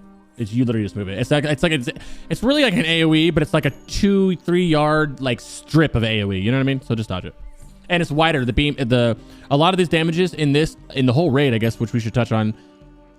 If you see the circle, don't stand on it, go a little bit wider than that. Go a little bit more. Go like an extra yard or 2, because everything's like the beam it says 2 or 3 yards, but it doesn't look like 2. It looks like fucking a half a yard, bro. Like it's so small. It's literally a beam. And then all of a sudden, so just be careful. Everything's a little bit larger than their actual like model is in game. Yep, for the whole thing, I would probably use 7 heals in this fight instead of 6, just to be safe. Maybe even more if you want to, but if you're being super safe, I would go 7. The flame tanks need 2 healers each. The rest are on the heals. Circle of healing is very good for this fight. For the people in the middle, obviously, put your tank healers, your normal tank healers on one of each mobs, okay? After one goes down, kill the other one, all right? After 80 seconds in this phase, and every 40 seconds afterwards, that's where Dark Barrage comes on. It'll do DBM, will put a marker up on somebody. Let's say it's on me. Like I said earlier, you're going to immediately shield this guy, palm this guy, renew this guy. Do everything you can to make sure that person lives. If it's someone who's going to die, like fast rate, like he's going to, I'm already like, say I'm a warlock. Say I tapped a couple times because it's RNG. You know, I need mana. I need a pump, right? So I tap a couple times, and all of a sudden a barrage comes on me. I have no cooldowns. I'm screaming. Give him a bop. You can buy ice block it as well, and you can feint def it. But you can bop or whatever else for someone who can't do that. Okay. You can bop it. Yeah. Divine shield. That's it. Anything else on this one? Also, tanks obviously make sure to have fire as gear. Flame tanks on endless. We did one each tank at 3. Yeah. Maybe 4. Yeah. And I really would. I would almost always suggest guilds learning this, that the tanks do the same pattern, that they kite in the same direction, because if you're kiting in the 2 opposite directions, like one tank is going this way and the other tank's going this way, then you might get slightly too far from each other that'll enrage and charge.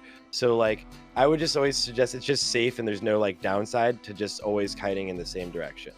But yeah, this is everything. The tanks have to move because of the blaze.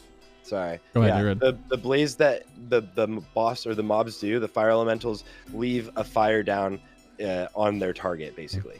Yeah, so fire ground for 5k a tick per second. Yeah. And you have to move it right away, yeah. And it will think of like that, what's that ad? For your pets if you're a hunter. The AKT ad, it throws the bomb kind of like that a little bit, but more often and way more damage. Yeah. Also, both of those tanks need to have fire res. We didn't talk about this, shocker. Both of those tanks need fire res. Whether how much you need, it's up to you. I don't know, I'm not a tank. Going off of all the other reses, I would say you don't need to be capped, and I would probably say like 340 or whatever, but that is something where anybody who knows more, please speak up, because I do not know how much tanks should be wearing. Hey, but at the bottom of the line, be safe and go cap if you're one of the tanks. Be safe and go cap if you want to. Yeah, the logs don't show gear. I would say like just be like the same situation probably that you were in when you were doing like Hydros tanking. Because you do also still have to hold threat. Petrified Scarab, super strong for this fight. Super strong, because by the time it's over, you could probably kill one of the adds or get close to. So amazing trinket. Like AQ has some of the most insane trinkets in the game. So I don't really know. This is not a gear dependent fight, so I'm not sure which tanks are best for what. I like a prot warrior because of the shield blast, but you also don't need that shield block. I mean, you don't need that because you just have any tank uncrushable, you know, including mischance, dodge, parry, and block, and to nullify the shear, and you'll be fine. But just to make it easier, you can use a warrior just to be able to shield slam it or be able to shield block it. And then I've always seen the prot Pally and then the bear doing the. I don't know if don't know why, but that's what every single time I've done this, that's who usually does it. Elementals are demons, which is why it makes sense why Paladin's on one. Paladin AFK Holy Shield Shear. Okay. Well, I probably put the Paladin on the Ellies, if anything. We never had a prop Paladin Perseverance, so I've never seen it. Yeah.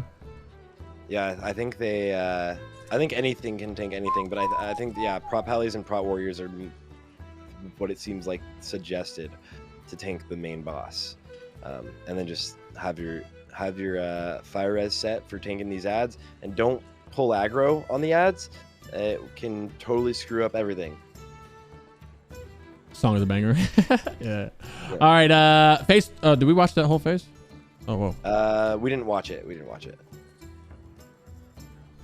Illidan is immune. Don't worry about doing anything to him. Yeah, you're just burning one of these adds at a time too. You're literally like you're attacking one. Yep. So like just choose the skull, which will probably be the same one literally every time, and that's the one you just burn down. Yeah, go ahead and doom that other target, boys. You already know. You already know. You already know. See, by the time it's dying right now, like you can see that like Petrified Scarab is really, really powerful here. And Lottie's just got like. So you see the flame patch. You can see the flame patch here. That's the patch. He's moving it. Prot Warriors, the Pat is on it. He's doing great. He's gonna wait for the drop, which is just dropped. Look, it dropped. Now he's moving out of it. He's out of it. Yeah. Ooh, boom. This little damage. You see the splash damage going out right here. You'll see a little. This shoots from the air. It'll be like this. Yeet right now. That right there's one here. There's right here. Whoop. That's the fireball. You see the splash damage, right? That yellow, that white line. That's the splash damage. Make sure you're not getting hit of it. That tank's doing an amazing job. Laddie's back at it. He's in fire. He backs up. And here he's just gonna kite around it again. Yeah. So you just move it every time the flame patch gets put on the ground to be directly outside, like you're directly outside, but the boss could still be in the flame patch if you don't have like melee issues with it, right? So then you just kite it back the same way it was kited. So it's just literally, there we go. Easy rotation. Phase 3, gentlemen. After not one, but both flames are dead, Illidan will land and start phase 3. That's it. You win. I'm just kidding. Game's over. He has pretty much this. He has all the same mechanics from phase 1, except for he has a couple of the new ones, including Agonizing Flames, which is a 5-yard AoE centered on the ground, a random person. Get out of it. That's like the only thing difference in this phase, I think. Let me read my thing and make sure. Nothing really changes at all between it. Yeah. Pretty simple. Make sure obviously you get threat again. Threat reset. Yep. Good call. Threats reset here as he lands. So make sure your tank gets threat again. If you have an MD, just insta MD, right? Like you should MD here anyways. Like there's no point not to. You have MD back even if you MD'd on Pole or if you MD'd on the fire elementals. Like you'll have an MD. So make sure you do that on this phase, and then yeah, it's pretty much until he transitions shortly. Very, very straightforward. Yep. So how this works is now this is phase 3 and phase 4 you're going to see right now. The phase 4, he turns into a big demon, think Leotheris, and then a warlock tanks him. You're going to see me tank it. He goes back and forth between demon phase and this phase until he's at 30% health. Okay. So he's going to do this and then that's it. It's like, I can look to see the exact amount. I want to say it's 40 seconds. I'm looking. You'll see right now. I want to say it's like 45. Yeah, thank you. Every 40 to 50 seconds, that's when he goes into the demon form, right? In demon form, they're just going to go back and forth and back and forth and back and forth. He's in demon form for 60 seconds, which is 3 flame bursts. I'll explain flame bursts when we get into this phase. Actually, I can do it now because there's nothing here. Shadow Fiends are the same as earlier. It's literally, phase 3 is literally the exact same as 1 except for added the mechanic. It's nothing you need to worry about. Yeah, it's kind of like Leofight, but a little more hectic. Now he's going to go into this demon form in a little bit. Phase 4, now phase 4 is completely different mechanics. Phase 4 actually has new mechanics because he takes a different form. He's going to take a form now. Phase 4, he now has Shadow Blast, which does 11,000 damage. And this is the main thing he's going to do to me right now, okay? As a Warlock tank, everybody else has stopped casting right here, right? Everyone right here is done casting. They're done. He kneels. He kneels. They're done. I'm not done because I'm tanking. I want threat. I'm going to keep pumping. I'm going to keep pumping. Now, we're going to go live by my error. Warlock. Anybody Warlock tanking this, watching this, stand where I'm standing right now or further back, max range. Do not stand here. Do not stand here. Do not stand anywhere close. What he does immediately, the first thing he does when this phase starts, as you'll see right now, right, is Shadow Demons. Wait for it. Wait for it. Oh, God damn it. Stop with the alert. Okay. Okay, let's wait for this alert to go away. See the Shadow Demons coming from him. I really got to turn alerts off. Boom. Okay, these Shadow Demons, as soon as the demon starts, he puts it. These are tethered to one person. Each one is to a different person, okay? Immolate OP. Yeah, I definitely was just spamming Immolate because my fat finger's staring pain, which next to it. Fuck off. Yeah. These guys don't have a lot of health. They only have one thing they do, and it's paralyze. They paralyze you. And and this could hit anybody. This can hit me. This has hit me. I was tanking right here, and the first thing he did was target me. They can be slowed. It's like when you slow them with a frost trap as a hunter, they are like insanely slow. Exactly. You want to kill them. What you can do now, which we weren't doing, is Shadow Form's coming up. If we back up a little bit, if demons are coming out, we're already spamming seed, bro. You're spamming seed right now. Seeds. Everybody's seeding right now. And hoping that because it's going to blow and you're getting extra damage off, right? You can get mages can come up there. They don't have a lot of health. Look at this. Everybody besides your Warlock tank is killing these. Or if they reach whoever they are, your target dies right away. This is Shadow Blast. Shadow Blast is 11k damage flat. I'm wearing, at this point, 335 Shadow Res, I think, on this. Combined, total, like buffed up and stuff. So it's going to go between that phase and this phase that whole time. Another thing why we're here in this phase is, the only thing is Flame Burst. Shadow Blast is for me. Flame Burst is on 20-second cooldown. It is 3.5 fire damage to everybody in the raid, 5 yards. So everybody needs to spread. You'll see everybody here. You won't see everybody spread, but you should be spread. I'll see if one should go off any second. You'll see it hit everybody. You literally cannot miss it. This is obviously Shadow Blast. There it is right there. Yeah. So make sure you stand out of it, okay? Yeah, it's 5 yards spread. So it's 5 yard splash. Does that hit me? I don't think that hits me, does it? I think so. Yeah, it does. It does. It doesn't do too much damage. It's about 3k damage, like I said. It's not the end of the world. Just make sure that you got some heals out for it. This is one of those things where I say heal proactively, not reactively. You know that I'm going to be tanking this. Give me some heals. You know who has the Shadow Fiends? Kill them immediately. Yeah. Let's see. Aura of Dread, 15 yard around Illidan for 1k. Yep, nobody can be around him. Increases shadow damage taken by 30%. And you guys are bursting. So kill Shadow. I'm tanking. Your Warlock tank is tanking. Kill those Shadow Demons that come out. As soon as they're done, nuke the boss down. Watch threat. Threat reset right here going into phase back. He goes back into, is he going to right now? I don't know. He goes back and forth from 3. He's not. Okay, so he is. He goes back and forth from 3 and 4, 3 and 4, 3 and 4, 3 and 4 until you get him to 30% health right here. Now you're gonna go back into phase 3 and you're gonna keep attacking him. Now normally if you're doing this a little slower, you will have to tank again. But see how he's already at 36%. Nothing changes. It's Aura of Dread. That's what I said. And you just pump at 30%. He'll stop, kneel down, and then the last phase will start. Yeah, the unfortunate is these like bloodlusts that went out. Don't bloodlust before 30% because look at what happens right here. You just get shadow prismed or whatever, and there's like the 30-second RP of Akama coming up, and they talk to each other, and then the fight starts again. So don't bloodlust before 30%, or at least not right before, ever. And then if I would suggest just bloodlusting right after 30%, like right after you're out of this, because now you're in like a pump phase and you're just going to burn the boss for the most part. Yep. So this is a lot like the previous phases where it went, you know how it went from phase 3 to phase 4? This is the same thing. It goes, except for it drops 4, no more tanking, and it goes to 5. So it goes 3 and 5 every 60 seconds. So, I mean, granted, the fight won't last that long. It shouldn't, but it'll be phase 5 after 6 seconds. He'll do the same thing as phase 3. The only difference here is that nothing even changes except for you have Maeve right here, whatever you say it. And at a certain point, he puts 2 traps down, 1 at a time, I believe. I could be wrong. Let me Google this. I'm not Google this. Look at this. 2 times. Yeah, only 2 times per 5. My bad. She put a trap down. While trapped, you kite the Illidan to the trap. It traps Illidan and it increases the damage he takes by 100%, and he loses the enrage buff. Okay, when the trap expires, it'll go into back to phase immediately. But you can see like the trap is literally put down when the boss is at like 15%. There it is, right there. Yep. So like that's the first trap right here, literally right next to my face. As like private servers. Yep. And then you see TSW kite him over here right now. You'll see him. My camera's fucked up. TSW's right here next to me. That's the main tank. He's bringing him to the trap. Illidan will die. He'll get stunned on the trap like a bear trap, and then he's done. And then you finish the fight. Once he gets into the trap, it's over. So like almost every guild will be able to do this too. Like DPS wise, like the DPS wasn't crazy. You're just gonna pump the boss. Once he gets into the first trap, should be the end. You might get a second trap, but like probably doubt it. And that's the kill. Like the boss is done. It's pretty tank and spanky from there. So like either bloodlust there from 30% down, or if your guild is struggling and you're trying to progress, like I would definitely highly suggest like bloodlusting on the elementals, because that's definitely the hardest phase. Also, don't kill yourself trying to get that trap. Make sure you're careful with that trap, because they still have a bunch of mechanics. I mean, that was a flawless little clean one right there, but it's not always clean.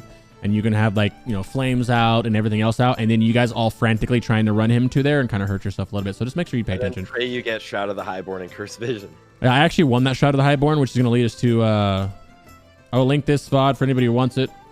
There's no talking. And then, yeah, we would go over loot.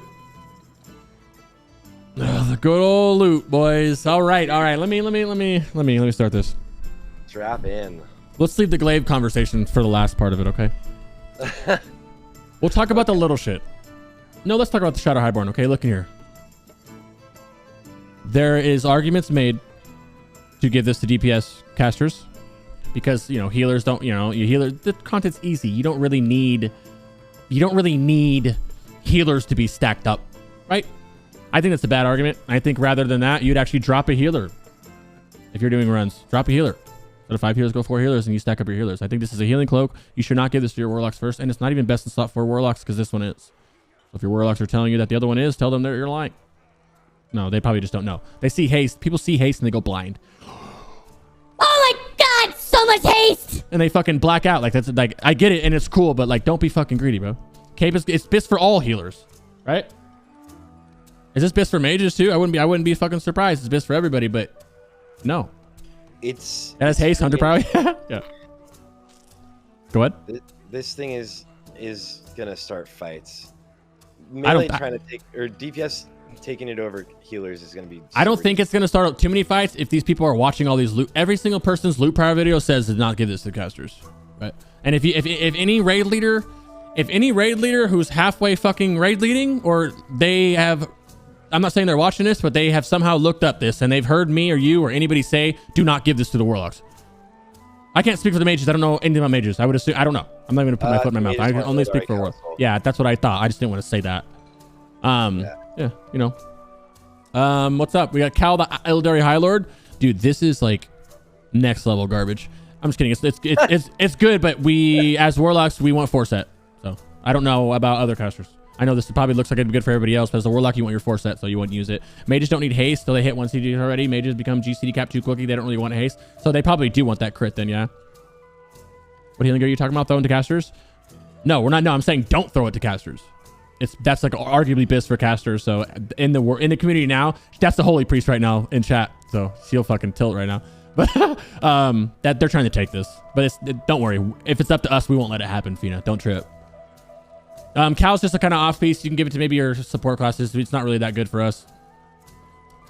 Sivas? Oh man, go ahead.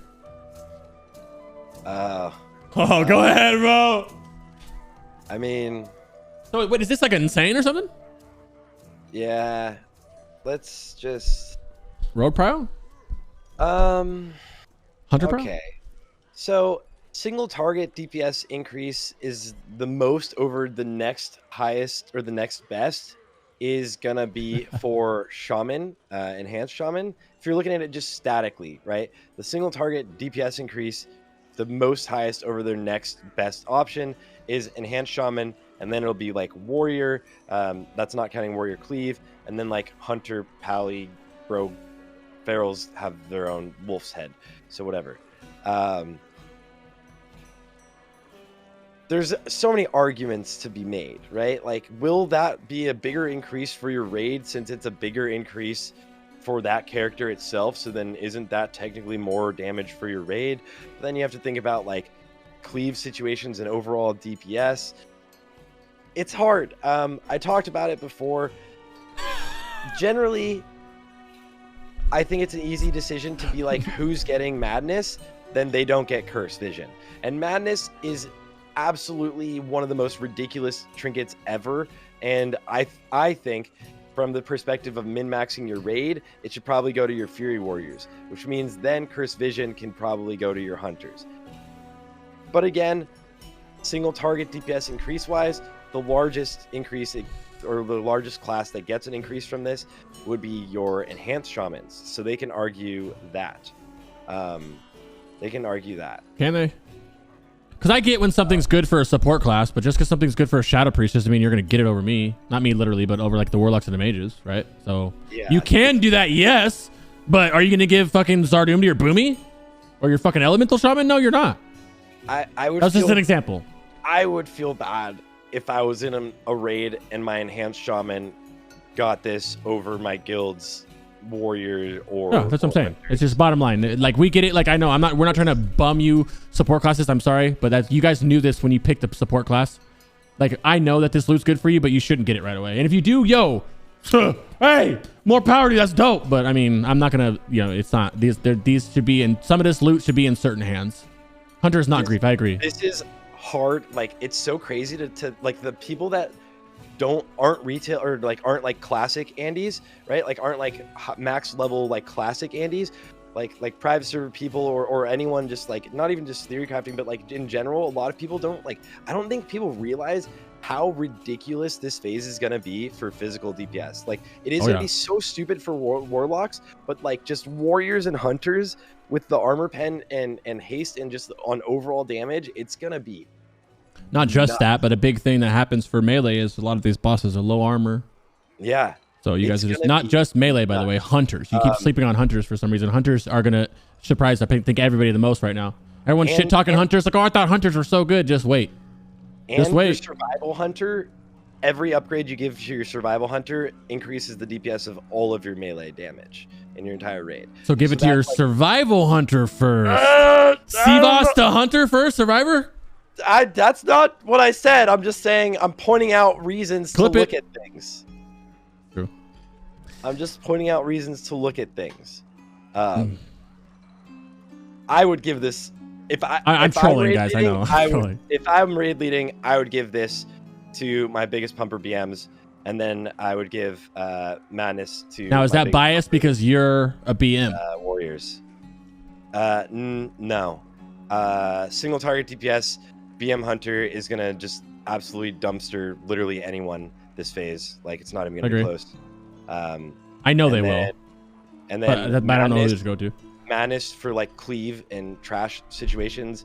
I think a warrior can make, like, a good warrior can by far make more usage of that or get more of an advantage, even if I think hunters would just absolutely dumpster with it. Like, there's no way. It's not comparable. Like, cleave damage on a warrior is just crazy. Would you agree? Would you be okay with Sivas going Hunter Prio and Madness being Warrior Pro? Yeah, that's what I would do, and that's probably. So you would rather have Sivas than Madness? Is that true? Is that how that works? No, you'd I would not Madness? rather have it. So Madness is bigger, right? But Madness is bigger for Warriors, though. Okay. Like, okay. right? I'm just so, curious. Like, yeah. Madness is just like inherently, as the way the item is designed, Warriors are always cleaving and whirlwinding. It's like it's sweeping strikes or whatever. Like Warriors is Madness just seems absolutely like a Fury Warrior item. It's fucking insane. Item is just crazy, and like I want it so bad on the Hunter, but I don't see a way to make an argument that it's better for a Hunter than a Fury Warrior, unless your Hunters are like doo-dooing on your Fury Warriors. Like if you were to look at like a Salad Baker's log and you see Captain versus anyone that's not Psycho right now. Yeah, or like Nars, you'd be like, loot for support cost. Right. Well, support costs is still get loot. There's a lot of loot. Remember, there's a lot of loot in here that, like, as a caster, we don't want. That just goes to the supports because nobody wants it, right? Yeah. Think like Cowl, whatever from fucking Void Reaver, all that shit. You know, Solarian Pants, Astromancer, that stuff. Like, we don't use all that. Your hard sleep on mages? No. Let's talk about this for a second. Starting in the T6, mages are going to absolutely pump, and they're obviously going to be carrying a lot of black prop paladins, warlocks, and mages are going to be carrying Mount Hydro, obviously. And mages are still going to do good in Black Temple. Once mages don't start falling off a little bit until everybody starts getting their gear. You're not going to walk into T6 and all of a sudden mages are going to be fucking bottom of the barrel. They're never bottom of the barrel. They're still always going to be a contender, and they're going to be pumping the whole time. They're just going to fall off more, and it's a mix of them falling. It's like, you know how from T4 to T5, mages got a lot of gear, warlocks didn't get a lot of gear. Some of, you know, hunters didn't really go like insane amount of DPS gain from T5. That's not like that anymore. Now mages are barely getting anything, or other classes are getting anything, while hunters and warlocks are getting a full kit of gear. You know what I mean? Including haste meaning more to us, you know, trinkets, these stuff that helps us a lot more. So the DPS meter is going to be skewed a lot more. You're not going to see mages on top of it though. I think you will starting out, yeah, like I said, for like a month, like until everybody gets gear. But if you're talking like it's been a month or two and people are starting to get the gear, mages are not going to be topping in Black Temple. Bosses and stuff like that. Maybe overall. No, I don't think they will overall.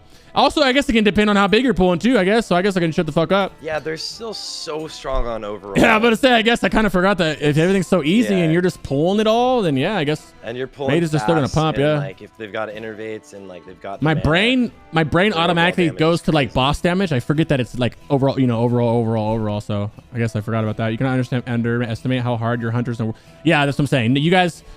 Fina, it's because these are all classic Andes, and they've heard forever is Warlock and Hunters are so good, and nobody's seen them yet because it's not now. They'll see it in T6, CA, Sunwolf. No, that's what the whole like, game changes. We could see it from like already on fights. I'm doing 3K DPS, where on private servers, and I might be losing internet by the way. Yeah, brute. On private servers, like watching some of these same fights, like the number one DPS is doing like 17 like K DPS, right, or like 1.7K. Instead, I'm already doing double that, right? And don't have the gear. Like it's gonna be so different. Oh yeah, bosses are really the smallest part of the film. Yeah, I know. Yeah. That's why. That's why I think corrected myself. Where warriors, I think this is just like. I think it's warriors and mages together. I think warriors and mages can carry the AoE, but I think warlocks can carry the AoE if they're doing what warlocks are supposed to do with it. Seed set it out. If we can get the seed bug fixed, if we can do some other shit, are you guys try harding your trash packs like 90% of the warlocks are not doing? Then yeah, maybe you're not going to do any damage. But if you as a warlock are trying to go balls out on AoE, there are so many fucking little things you can do to do more to AoE damage that so many people aren't doing. And if you're going to remain that way, then yeah, you're going to get dusted off by the mages every single time. Yeah, at least in Mount Hydro. I think as we move into like Brutalis, I think we're gonna have good hunters at. Right now our openers are like 5.4K DPS, right? Like if you're having a really solid opener, you're already at 5K DPS in your opener. Like it's the damage scaling is gonna be pretty nuts. All right, next up, faceplant of the Impenetrable. That's just a tanking thing, nothing to talk about. Stormrage Signet, anything spicy there? Armor Pin Ring. Oh, everything spicy. What the fuck? Just as spicy, dude. God damn it. So these priors remain the same? No. I don't know. Wow, dude, I kind of like this whole mage thing. They don't want haste. We don't have any conflicting things with the mages, really. You guys are over here every piece. Yeah, everyone's like. Rogues love it, Enhanced loves it, DPS Warrior loves it, BM loves it. Hi, Grovey. Kitty loves it. Everyone fucking loves it. All right. All right. But rogues do get a big old boosty with this. Who brings rogues? You're going to start bringing rogue. rogues. Rogues start being respectable. Once they get 4 set, they start actually pumping hard. Same with warriors. Bosses too, not just trash. I'm talking about pure, like, oh, like there. You know how Fury Warriors overall was, check this out. You know how Fury's overall was already pretty good? Yeah, you guys are fucked now. Fury's going to be pumping right now. Nobody thought Fury's going to be as good as it is right now with the trash, right? I did. You did? Yeah. Did. Well, I didn't because I didn't play Classic, but yeah. Exactly. The Classic people knew. Sleeping on this. Yeah. But they, I think once they get their gear settled out, you know, we're a month into T6, Fury's going to be blindly top. I would say top DPS. I'm gonna go in blind right now and say Fury's gonna be top DPS overall. Yeah. If we had to do some kind of rankings a month after T6 launch, Fury would be number 1. It's Arcane 2, depending. I think it's because it's so early. I said within a month, right? So you know, not everybody has their gear and shit. They already are. Yeah, it's gonna be low armor bosses, armor. It's gonna be even more than that, though. Is what I'm saying. Yeah. What was it saying? What else? I don't remember. Oh yeah. Depending on the fights and how I think mages are gonna be fucking up there too, and then warlocks. Looks like bipolar unless you want to parse. It'll be interesting. I'm gonna be super intrigued. All right. I'm very intrigued to see. We're gonna go to Momentum of Tyrant. This is just a healing thing, so we're gonna ignore that, and we're not gonna hide it anymore. What about Shard of Azeroth? Worth anything? No. It would be a dagger rogue, but that's it, right? I mean, I guess maybe like a Fury with like terrible offhand or something. It's absolutely. Oh my balls! This looks dope. Yeah, it looks fucking cool. Yeah, if your target is below 50% health, your direct healing spells will cause your target to be healed for an additional a whole 200 extra health. That's crazy. Psych. What about bows? Obviously you, right? What about shield? Warrior, does it shield just doesn't, it's default only to warrior? It's warrior for sure. Pallies don't use this at all? They use Illidari something. What do Pallies use for shield? But they could use this for like mitigation set, like our single target. Borgs, but it's warrior prio. They have a spell damage shield. Okay. Like Pallies use that? I don't know. That's what. No, I was asking. Pallies can use it. But like honestly, Pallies have a trash shield. Pallies the one from Arkamon. If you have a warrior and a pally tank, there would be zero reason to give this to your pally tank first over your warrior. Oh yeah, you're right. They're right. I remember this. You usually don't have a prot warrior anymore. That dainty ass shield, bro. Look at that dainty shield. Looks dope though. I wish that shield was bigger. That man, if that shield was as big as like any other shield, that would be a dope shield. This thing is just too fat. This thing is Zug Zug, bro. This just says Zug Zug engraved on the bottom of it. It says Zug Zug. It's crazy. The Illidan shield looks fucking cool. It looks cool.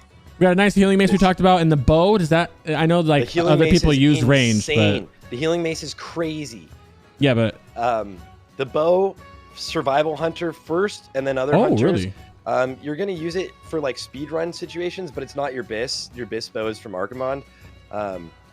If I'm min-maxing, I would for sure have both. Like I'm gonna try to have both for sure. You can also, PvP, it's really nice. I'm gonna have both of the bows because on trash I'll probably use this bow most of the time to have a higher uptime of like my mana, especially if you have struggles with Judgment of Wisdom on trash, then it's gonna be huge. But single target DPS wise, Bristle Blitz will beat it out, so you'll end up using that instead of this Black Bow of the Betrayer. But it also looks really cool. A gnome with that shield is bis. Yeah. I'm putting us on YouTube literally when we're done. We're almost done. I'm gonna host them. I'm putting on YouTube. Now we can get to some spicy stuff here, which is I guess we can talk about the first one, which is Skull Go Down. This first one we already talked about. Curse Vision. It's Warlock Prio, so I don't know. I don't want to say Warlock Prio and everybody go, oh, biased. I just hope that you know objectively this is Warlock Prio. I'm not just saying that. I'm not just saying it. In a perfect world, if a bunch of these drop, I bet you mages would love them. And I've talked to mages about this, but I think objectively, this is kind of known that this is Warlock Prio. Fina, the reason Fina's from private servers, the reason I say that is because the game has changed a lot from private servers, just like Classic did. It's no longer cut in stone, this. It's everything is a fighting piece of gear. I don't know. Is anybody? I mean, nobody complains about this when I usually say this, but it kind of goes subjectively to warlocks. Which now I have gone in and I have killed Illidan many fucking times, and I've seen one of these drop. I've seen one of these drop over the years of. It's one. So you get one. Who you give it to? Who you give it to is up to you. I'm not in your raid. You can give it to your pumper. You can treat it like a glaive thing where you give it to your pumper, or you can give it to like who it benefits more. Obviously going to benefit a warlock more. I don't think you should boil down to who. Like, we're going to give it to the affliction lock because he's being affliction the whole time. No. You know what I mean? No like you have your way, Destro lock. I would give it to. Every guild has. Okay, every guild has warlocks. Every guild has that one warlock who just goes out, who just goes all out. You know what I mean? I'm not even that warlock in my guild, but the first place is that warlock, bro. They have that one warlock who just shits, eats, and breathes one spell power upgrades, right? You got that guy you can give it to, or you can get the guy who's tanking everything. You got one warlock tanking all the bosses every time. You can support him as long as he's not a bum. You know what I mean? Is there someone with perfect attendance? It goes with however you want to do it, how you want to do it. But you know, be careful with this, man. I know a lot of people who are officers just to get this, and that's some cringe shit. You know what I mean? Be fair about this, man. You can you can ruin people's life with this shit, bro. Don't be, you know. I know it's just loot and people. Not me. I don't care about it that much, but loot. I want it. I do care about it. Clarification. I never had it, but I'm not gonna cry over loot. I never have. People do though. People, you know, have 9 to 5 jobs and they only have 2 hours a night to play, and then they're 2 hours they want to get loot, bro, and then they don't get it. So be careful with your guys' loot. And talking about that, because I'm leaving yours for last, is right into Zardoom, which is another very spicy thing, and where you can go between Mage Prio, Shadow Priest, any caster. You can even, I've only seen one of these drop too, obviously RNG, but you can go give this one to whoever you want. You can make it like a vanity item as well. Your shadow. A lot of people are arguing to give this Shadow Priest because it gets them the haste cap right away. I don't care what you do with it. Warlocks want it. It's BIS for Warlocks right now. It's BIS for Mages. The problem with Warlocks is, yes, it's BIS right now for Warlocks, but the one hand offhand setup for Warlocks is better down the road. Down the road is in like literally the next time that you fucking anything comes out. It's going to be better to have the offhand and the main hand. So personally, I'm not even going to fucking put a plus in chat when the fucking Zardoom drops. You know what I mean? Why do we did discuss healer loot. What do you mean? Well, to be fair, we don't play healers. So if we're talking about like loot prio on like, you know, this staff or whatever, I mean, this, where'd it go? The mace. The mace is insane. I don't know healer loot prios, bro. Yeah. I have no idea. I don't know. Healers? I know you're fucking healer? Yeah, I know. Healers one. I know who it's BIS for. Yeah, but I Skull will be BIS going in the Wrath, but it's not pre-BIS. You'll replace it. Arguably it is pre-BIS. Arguably. It depends on which one that you can get, which one of the trinkets you get coming in T7. There we go. Athena is actually a professional, like a good healer. She says Resto Shaman, Co-Priest, whatever. That's what I would say if I had to say it. Because the MP5 is more important. MP5 doesn't matter to a priest as much as Spirit does. MP5 is bigger on a shaman than it is for a priest. God, I knew that. So I guess I do know a little bit. But anyway. Just Crystal Spire of Karabor. You know everything. Proc with Judgment of Light. I have no idea, bro. I don't know. I didn't try it. Is it proc off Judgment of Light? Ooh. I don't know. Yes, it does. Okay, yeah. Rest Shaman, H Priest, Rest. Yeah, okay. So it seems like we're in agreement here. I don't know especially. I never heard that while playing there. Yeah. But Zardoom, prio wise, I mean, it's BIS for Warlocks and Mages and Shadow Priest right now. I think there's times when Mages wouldn't use it, just like there's times when Warlocks wouldn't use it. I could be wrong. A Mage and Shaq can correct me right now. I know a Shadow Priest would use this right away. To be honest, I'm not even against giving this to a Shadow Priest right away. I'm not saying to do that, but I wouldn't be against it. Not really tripping. Mages who don't have Nexus Key, yeah. I mean, I think you could look at one of these things where... Also, while we talk about weapons, we're not doing Mount Hydra today, but that's the counteract. The counter argument to this is whoa, that's not the right place. The counteract is this one hand and the offhand, which is better. I mean, but the problem is there's a lot of hits, 34 hit on it, and nobody needs that hit. We're over hit cap by like fucking 2% or something right there, right? So the argument is that we don't, because we can't use that hit right now. The argument is Warlocks want to use Zardoom, which is fine, which it is BIS. But that being said, like I said, I don't know. It's coming from a Warlock perspective, and you know I like my Warlocks. I'm not even gonna roll on it. I want the one hand offhand for later down the road. You have anything to say about that? Not really. I guess your guild can decide. The haste is really nice. That static haste is always really nice, but that's definitely guild by guild basis, I guess. I know. I need to bolt up my camera. I know. I don't even know. It's on my fucking. Yeah, I know what you mean. Yeah. We'll fix it at some point. I'm not really worried about it, but yeah, I will, brother. Thank you. Yeah, I think we'll see it drop. So I think loot drama this phase is going to be the spiciest loot drama out of any phase of all of classic WoW so far. Oh yeah. Because everyone has something they want to loot drama with. It's not like just DST or just DFT back in the day, you know? It's not like one item or it's like who's getting Gressel. It's not that. No, it's like everyone. Your healers have shit they want to fight for. All of your melee have things they want to fight for, and not just one item, but like 4 items they want to fight for. All of your casters are like, I should get Skull, and then they're like, no wait, I should get Zardoom. You know, it's like it's gonna be juicy. Oh yeah, I think it's gonna be a lot of fun. I think you guys need to remember that it's loot, and like someone just said, good thing T6 is comfy because there will be T6 loot for everybody, T6 split loot for everybody. Yeah. Those guilds who kind of didn't really have that much trouble, but all these guilds, this is going to be a pretty relatively easy fight. After a couple of weeks, think about doing some splits and stuff if you can. You know, everyone's going to be able to clear this. It's all Rep Pyro. How many rogue GMs of new guilds we're going to see? Man, a lot. People were waiting for this minute for a while. GDP, alt runs, splits. Yep. And lastly, I'm going to let the man touch on it. Oh. The man, the myth, the legend. So I made a video about Warglaive Prio. I'll link it. I'll do it. But I the hard part about the video is I went super hard against rogues in the video originally. Like basically saying all these things why warriors should get it. Because it's fucking insane for warriors. And then I had COVID, as you can see in this, me thinking this was hilarious. And then I had COVID and I was like editing it and I was like, damn, I went really hard for warriors. I should probably reshoot some things for rogues. And then in my delirium, I think I edited it way too far the other direction. So it's the differences player versus class. Is your guild choosing between like who should get it? Because like if they know who should get it, they can totally decide. Who cares, right? Your guild can decide. Like let them decide. If you're in a speedrun guild, you're literally not. If you're in a speedrun guild or like a top 20 guild or a top 100 guild in the world, you know that this is going to your warriors, right? This is going to your warriors. If you're looking at it like what increases your guild's DPS more, it's probably going to your warriors. If you're looking at it as what increases like, or like you don't care about like overall DPS or like who increases more single target DPS or who PvPs, it's like all of those things really need to take into consideration. It's like your guild's decision, right? Like whatever your guild does, really. I linked Sarthe's video, which he did a Glaives one, and I linked Snowme's video. He went real technical with some stuff too. They're both good videos. They both say it's pretty much the same thing. But yeah, good. So if you guys want more math on it, go ahead. Sorry. Yeah. So it's just both.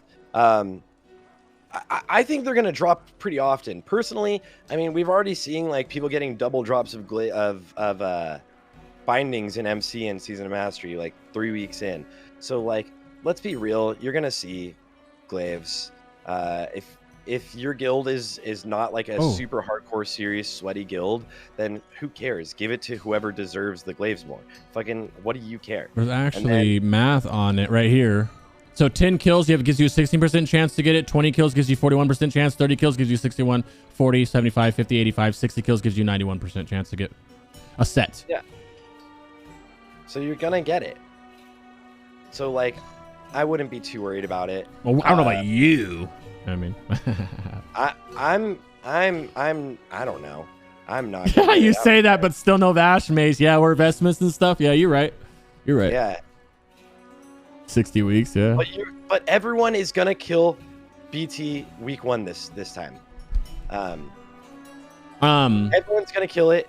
I don't care about glaives like myself as like on my rogue. Like I don't care. If I'm in a situation, I generally look at things from my perspective as what's better for the raid, but that's what's the difference is like what is your guild looking at and what matters to your guild. That's it. That's all that matters. What matters to your guild. You know, that's someone says if you're in a top 20 guild, you won't want a rogue. I think that's false. Remember, rogues get a lot better right now, and also you can have a rogue with the gloves, PvP gloves, handle interrupts on 2 bosses, and nobody else needs to worry about it. Granted, you can have other people do that too, but a good rogue is a very valuable person to have in the raid. I still don't see a top 20 guild bringing a rogue still. After he gets gear? After the rogue gets gear? Yeah. Even after 4-piece? If their single target DPS is really solid, a better warrior would I guess you're right. Have a player like back in the day, right? Like I or like a lot, like even like progress. Let's say progress. They had a rogue core in Nax even, and a lot of them rerolled warriors, but they still ran like multiple rogues over warriors because those players like to play rogues, and they were better than 99.98% of warriors in the world, right? Like those rogues could outperform on all of the great warriors other than the best warriors, right? So if you have a situation like that where you have a rogue outperforming like that and you get like exposed, then yeah, maybe, yeah, you could. But like the issue with rogues, mainly our biggest issue, our biggest flaw is our cleave damage is just doo-doo other than a 2-minute CD. It's just such a long cooldown. So like for overall damage through a raid, warriors just keep getting better and better, especially as you get armor pen. But then obviously rogues scale better and better as we get armor pen too. So like single target, rogues are going to be amazing, and we're finally like catching up and even beating most classes. And you could see rogues topping meters for sure, especially with glaives. In a raid situation, a better, like a warrior at the same exact skill level should be doing more though. All right, watch out threat. Our warriors, we've gave glaives to, I've been in guilds where we've got glaives given to a rogue and a warrior, and the warrior had significantly more threat issues than the rogue did, obviously, for obvious reasons. How insane was your tank? Tank's pretty good. Yeah, I've never been in a shitty guild. So tank's pretty good. Yeah. But I don't know how good that Fury warrior is. More like it. It's more like was that Fury doing everything he can do to stay out? You know, that's what I don't know. There's glaive bids going in GDPs already for over a million. 1.35 million is the highest right now. Someone sent a clip in the Warlock Discord of someone. It was offering like $100,000, like real ass money. I don't know if it's true or not though, but it was like, no, he was like, I'll pay whatever the fucking price is for it. I was like, whoa. Yeah, 1.3 million. I think we have a G bid going on the week of Black Temple, like my Shadow Priest in a G bid, and we're going in at the week of, and I think the glaives is like 400 or something like that. Yeah, our highest is only 400. I hope it gets higher. Glaive Prot Warrior Prio. Oh man.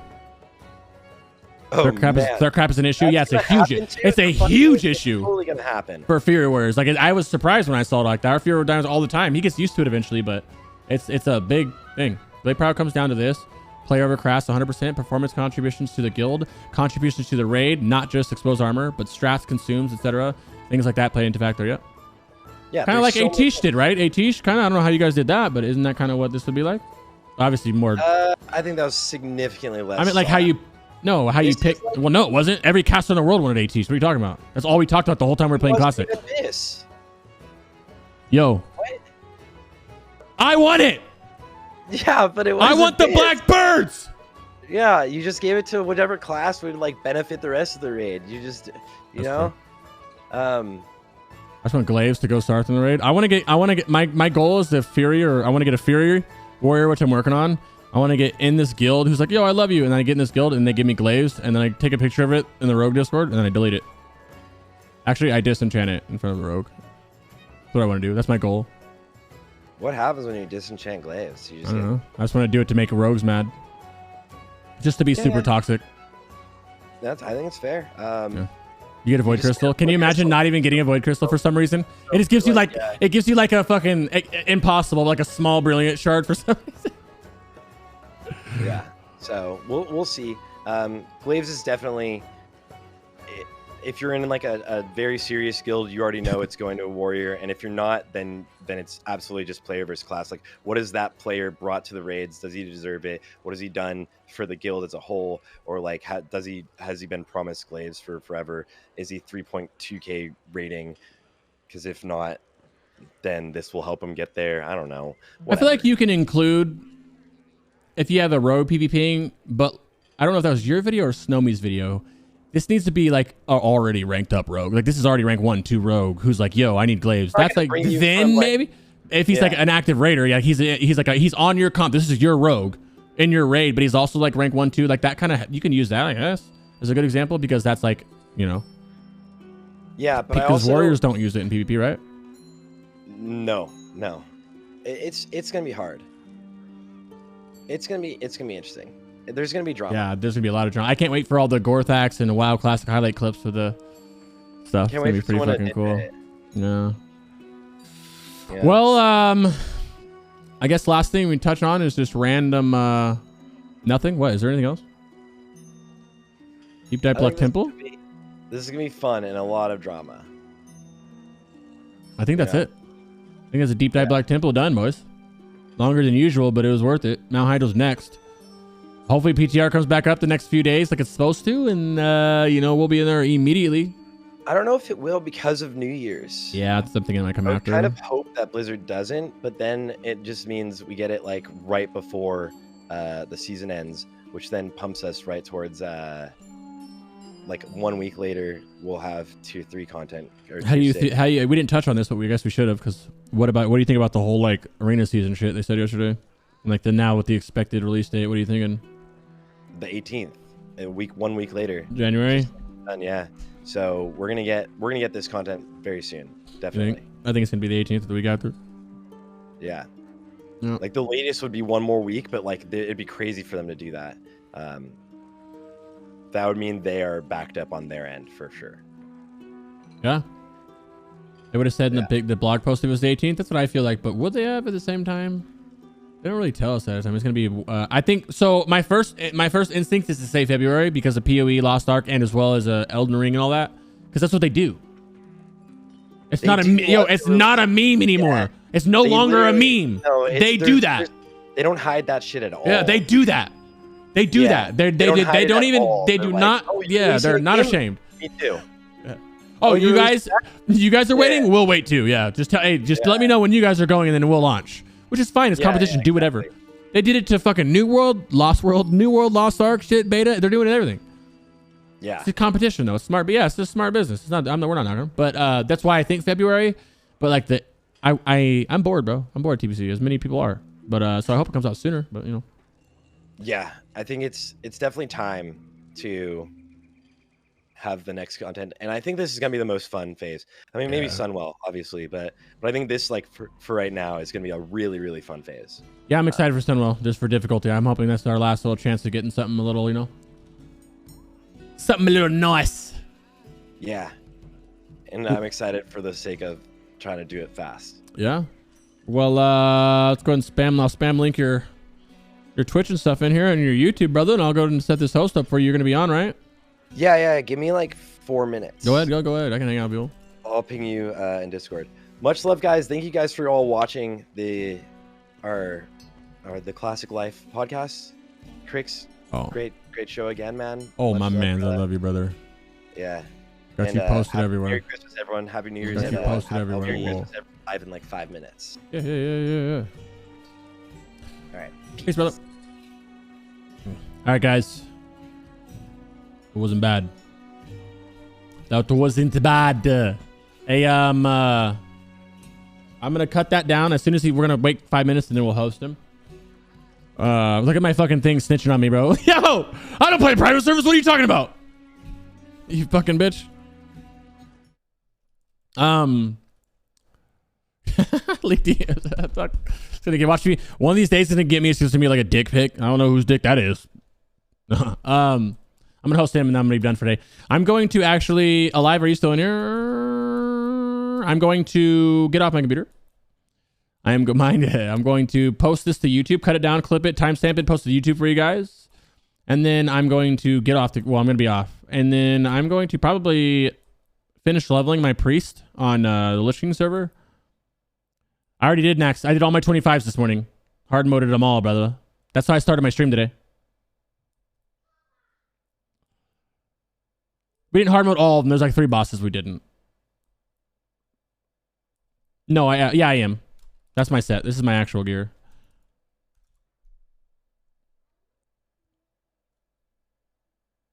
Oh, what? You don't know about this bug yet? Oh, did you want to learn about it? Oh, you did? You guys think I can get the first proc? If you demonic sacrifice a pet, you can proc this, guys. For those that don't know, you ready for this? First one, first time. Oh my god, it's fate. Never mind. We're gonna keep going. We have nothing to do until Sarthe is ready, so we're gonna keep going. No, I don't think it's... Well, is it patched? We'll find out. Why is this not on my bars, bro?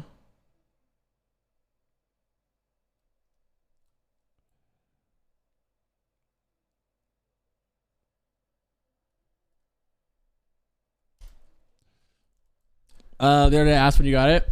That was you? Yeah, well, we're here. We might as well try and see if it's fixed. I don't think it is, though. There it is right there.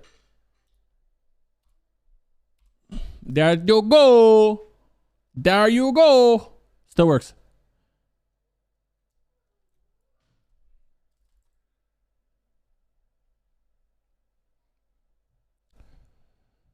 Seed bug, where me and Rye are going to make a video about it tomorrow, I think. It pretty much, if you seed off, the mob you seed off of counts for AoE cap, even though it doesn't get damage. So if you seed a pack of 10 mobs, 1 of those mobs are not getting any damage. If you pack 8, 1 is not getting damage. That buff is a trinket. Oh, man, bro. Guys, bro. This is why you got to be on the YouTube, boys. This is why you got to be at the YouTube, baby. Look at this. Slipping, bros. Here, let me change your life. Watch that. It's 2 minutes long. TLDR. Yeah, get the trinket. It's the Skyguard rep trinket. You put it on and you fucking dim sack something and it pops it. Watch, let's see if we can get lucky again. Shit's broken. I didn't do it that time. Oh, I didn't do it right that time. There it is. Now I did do it that time. Then you can switch to whatever your trinket you're using, quags or whatever. So what you do is you imagine a pull timer 10, 9, 8, 7, 6, 5, 4, 3, 2. That was weird. That was weird. Huh? You can also proc it with the Xmas pet fight. Yeah, and another thing I'm going to do, some real try hard shit. Here's my seed set, right? This is my new seed set. I went and got Will Try Hardy and went and got fucking Blade of Wizardry. I swear to God, I'm going to try to fucking weave this shit in. I can't do it here because I don't want to go fly all the way to the fight to do this. But pretty much if you tap, you don't get the GCD from switching your weapon. And then I have a weak ore that keeps track of my Blade of Wizardry. You can't see it. I don't know why it's not working right now.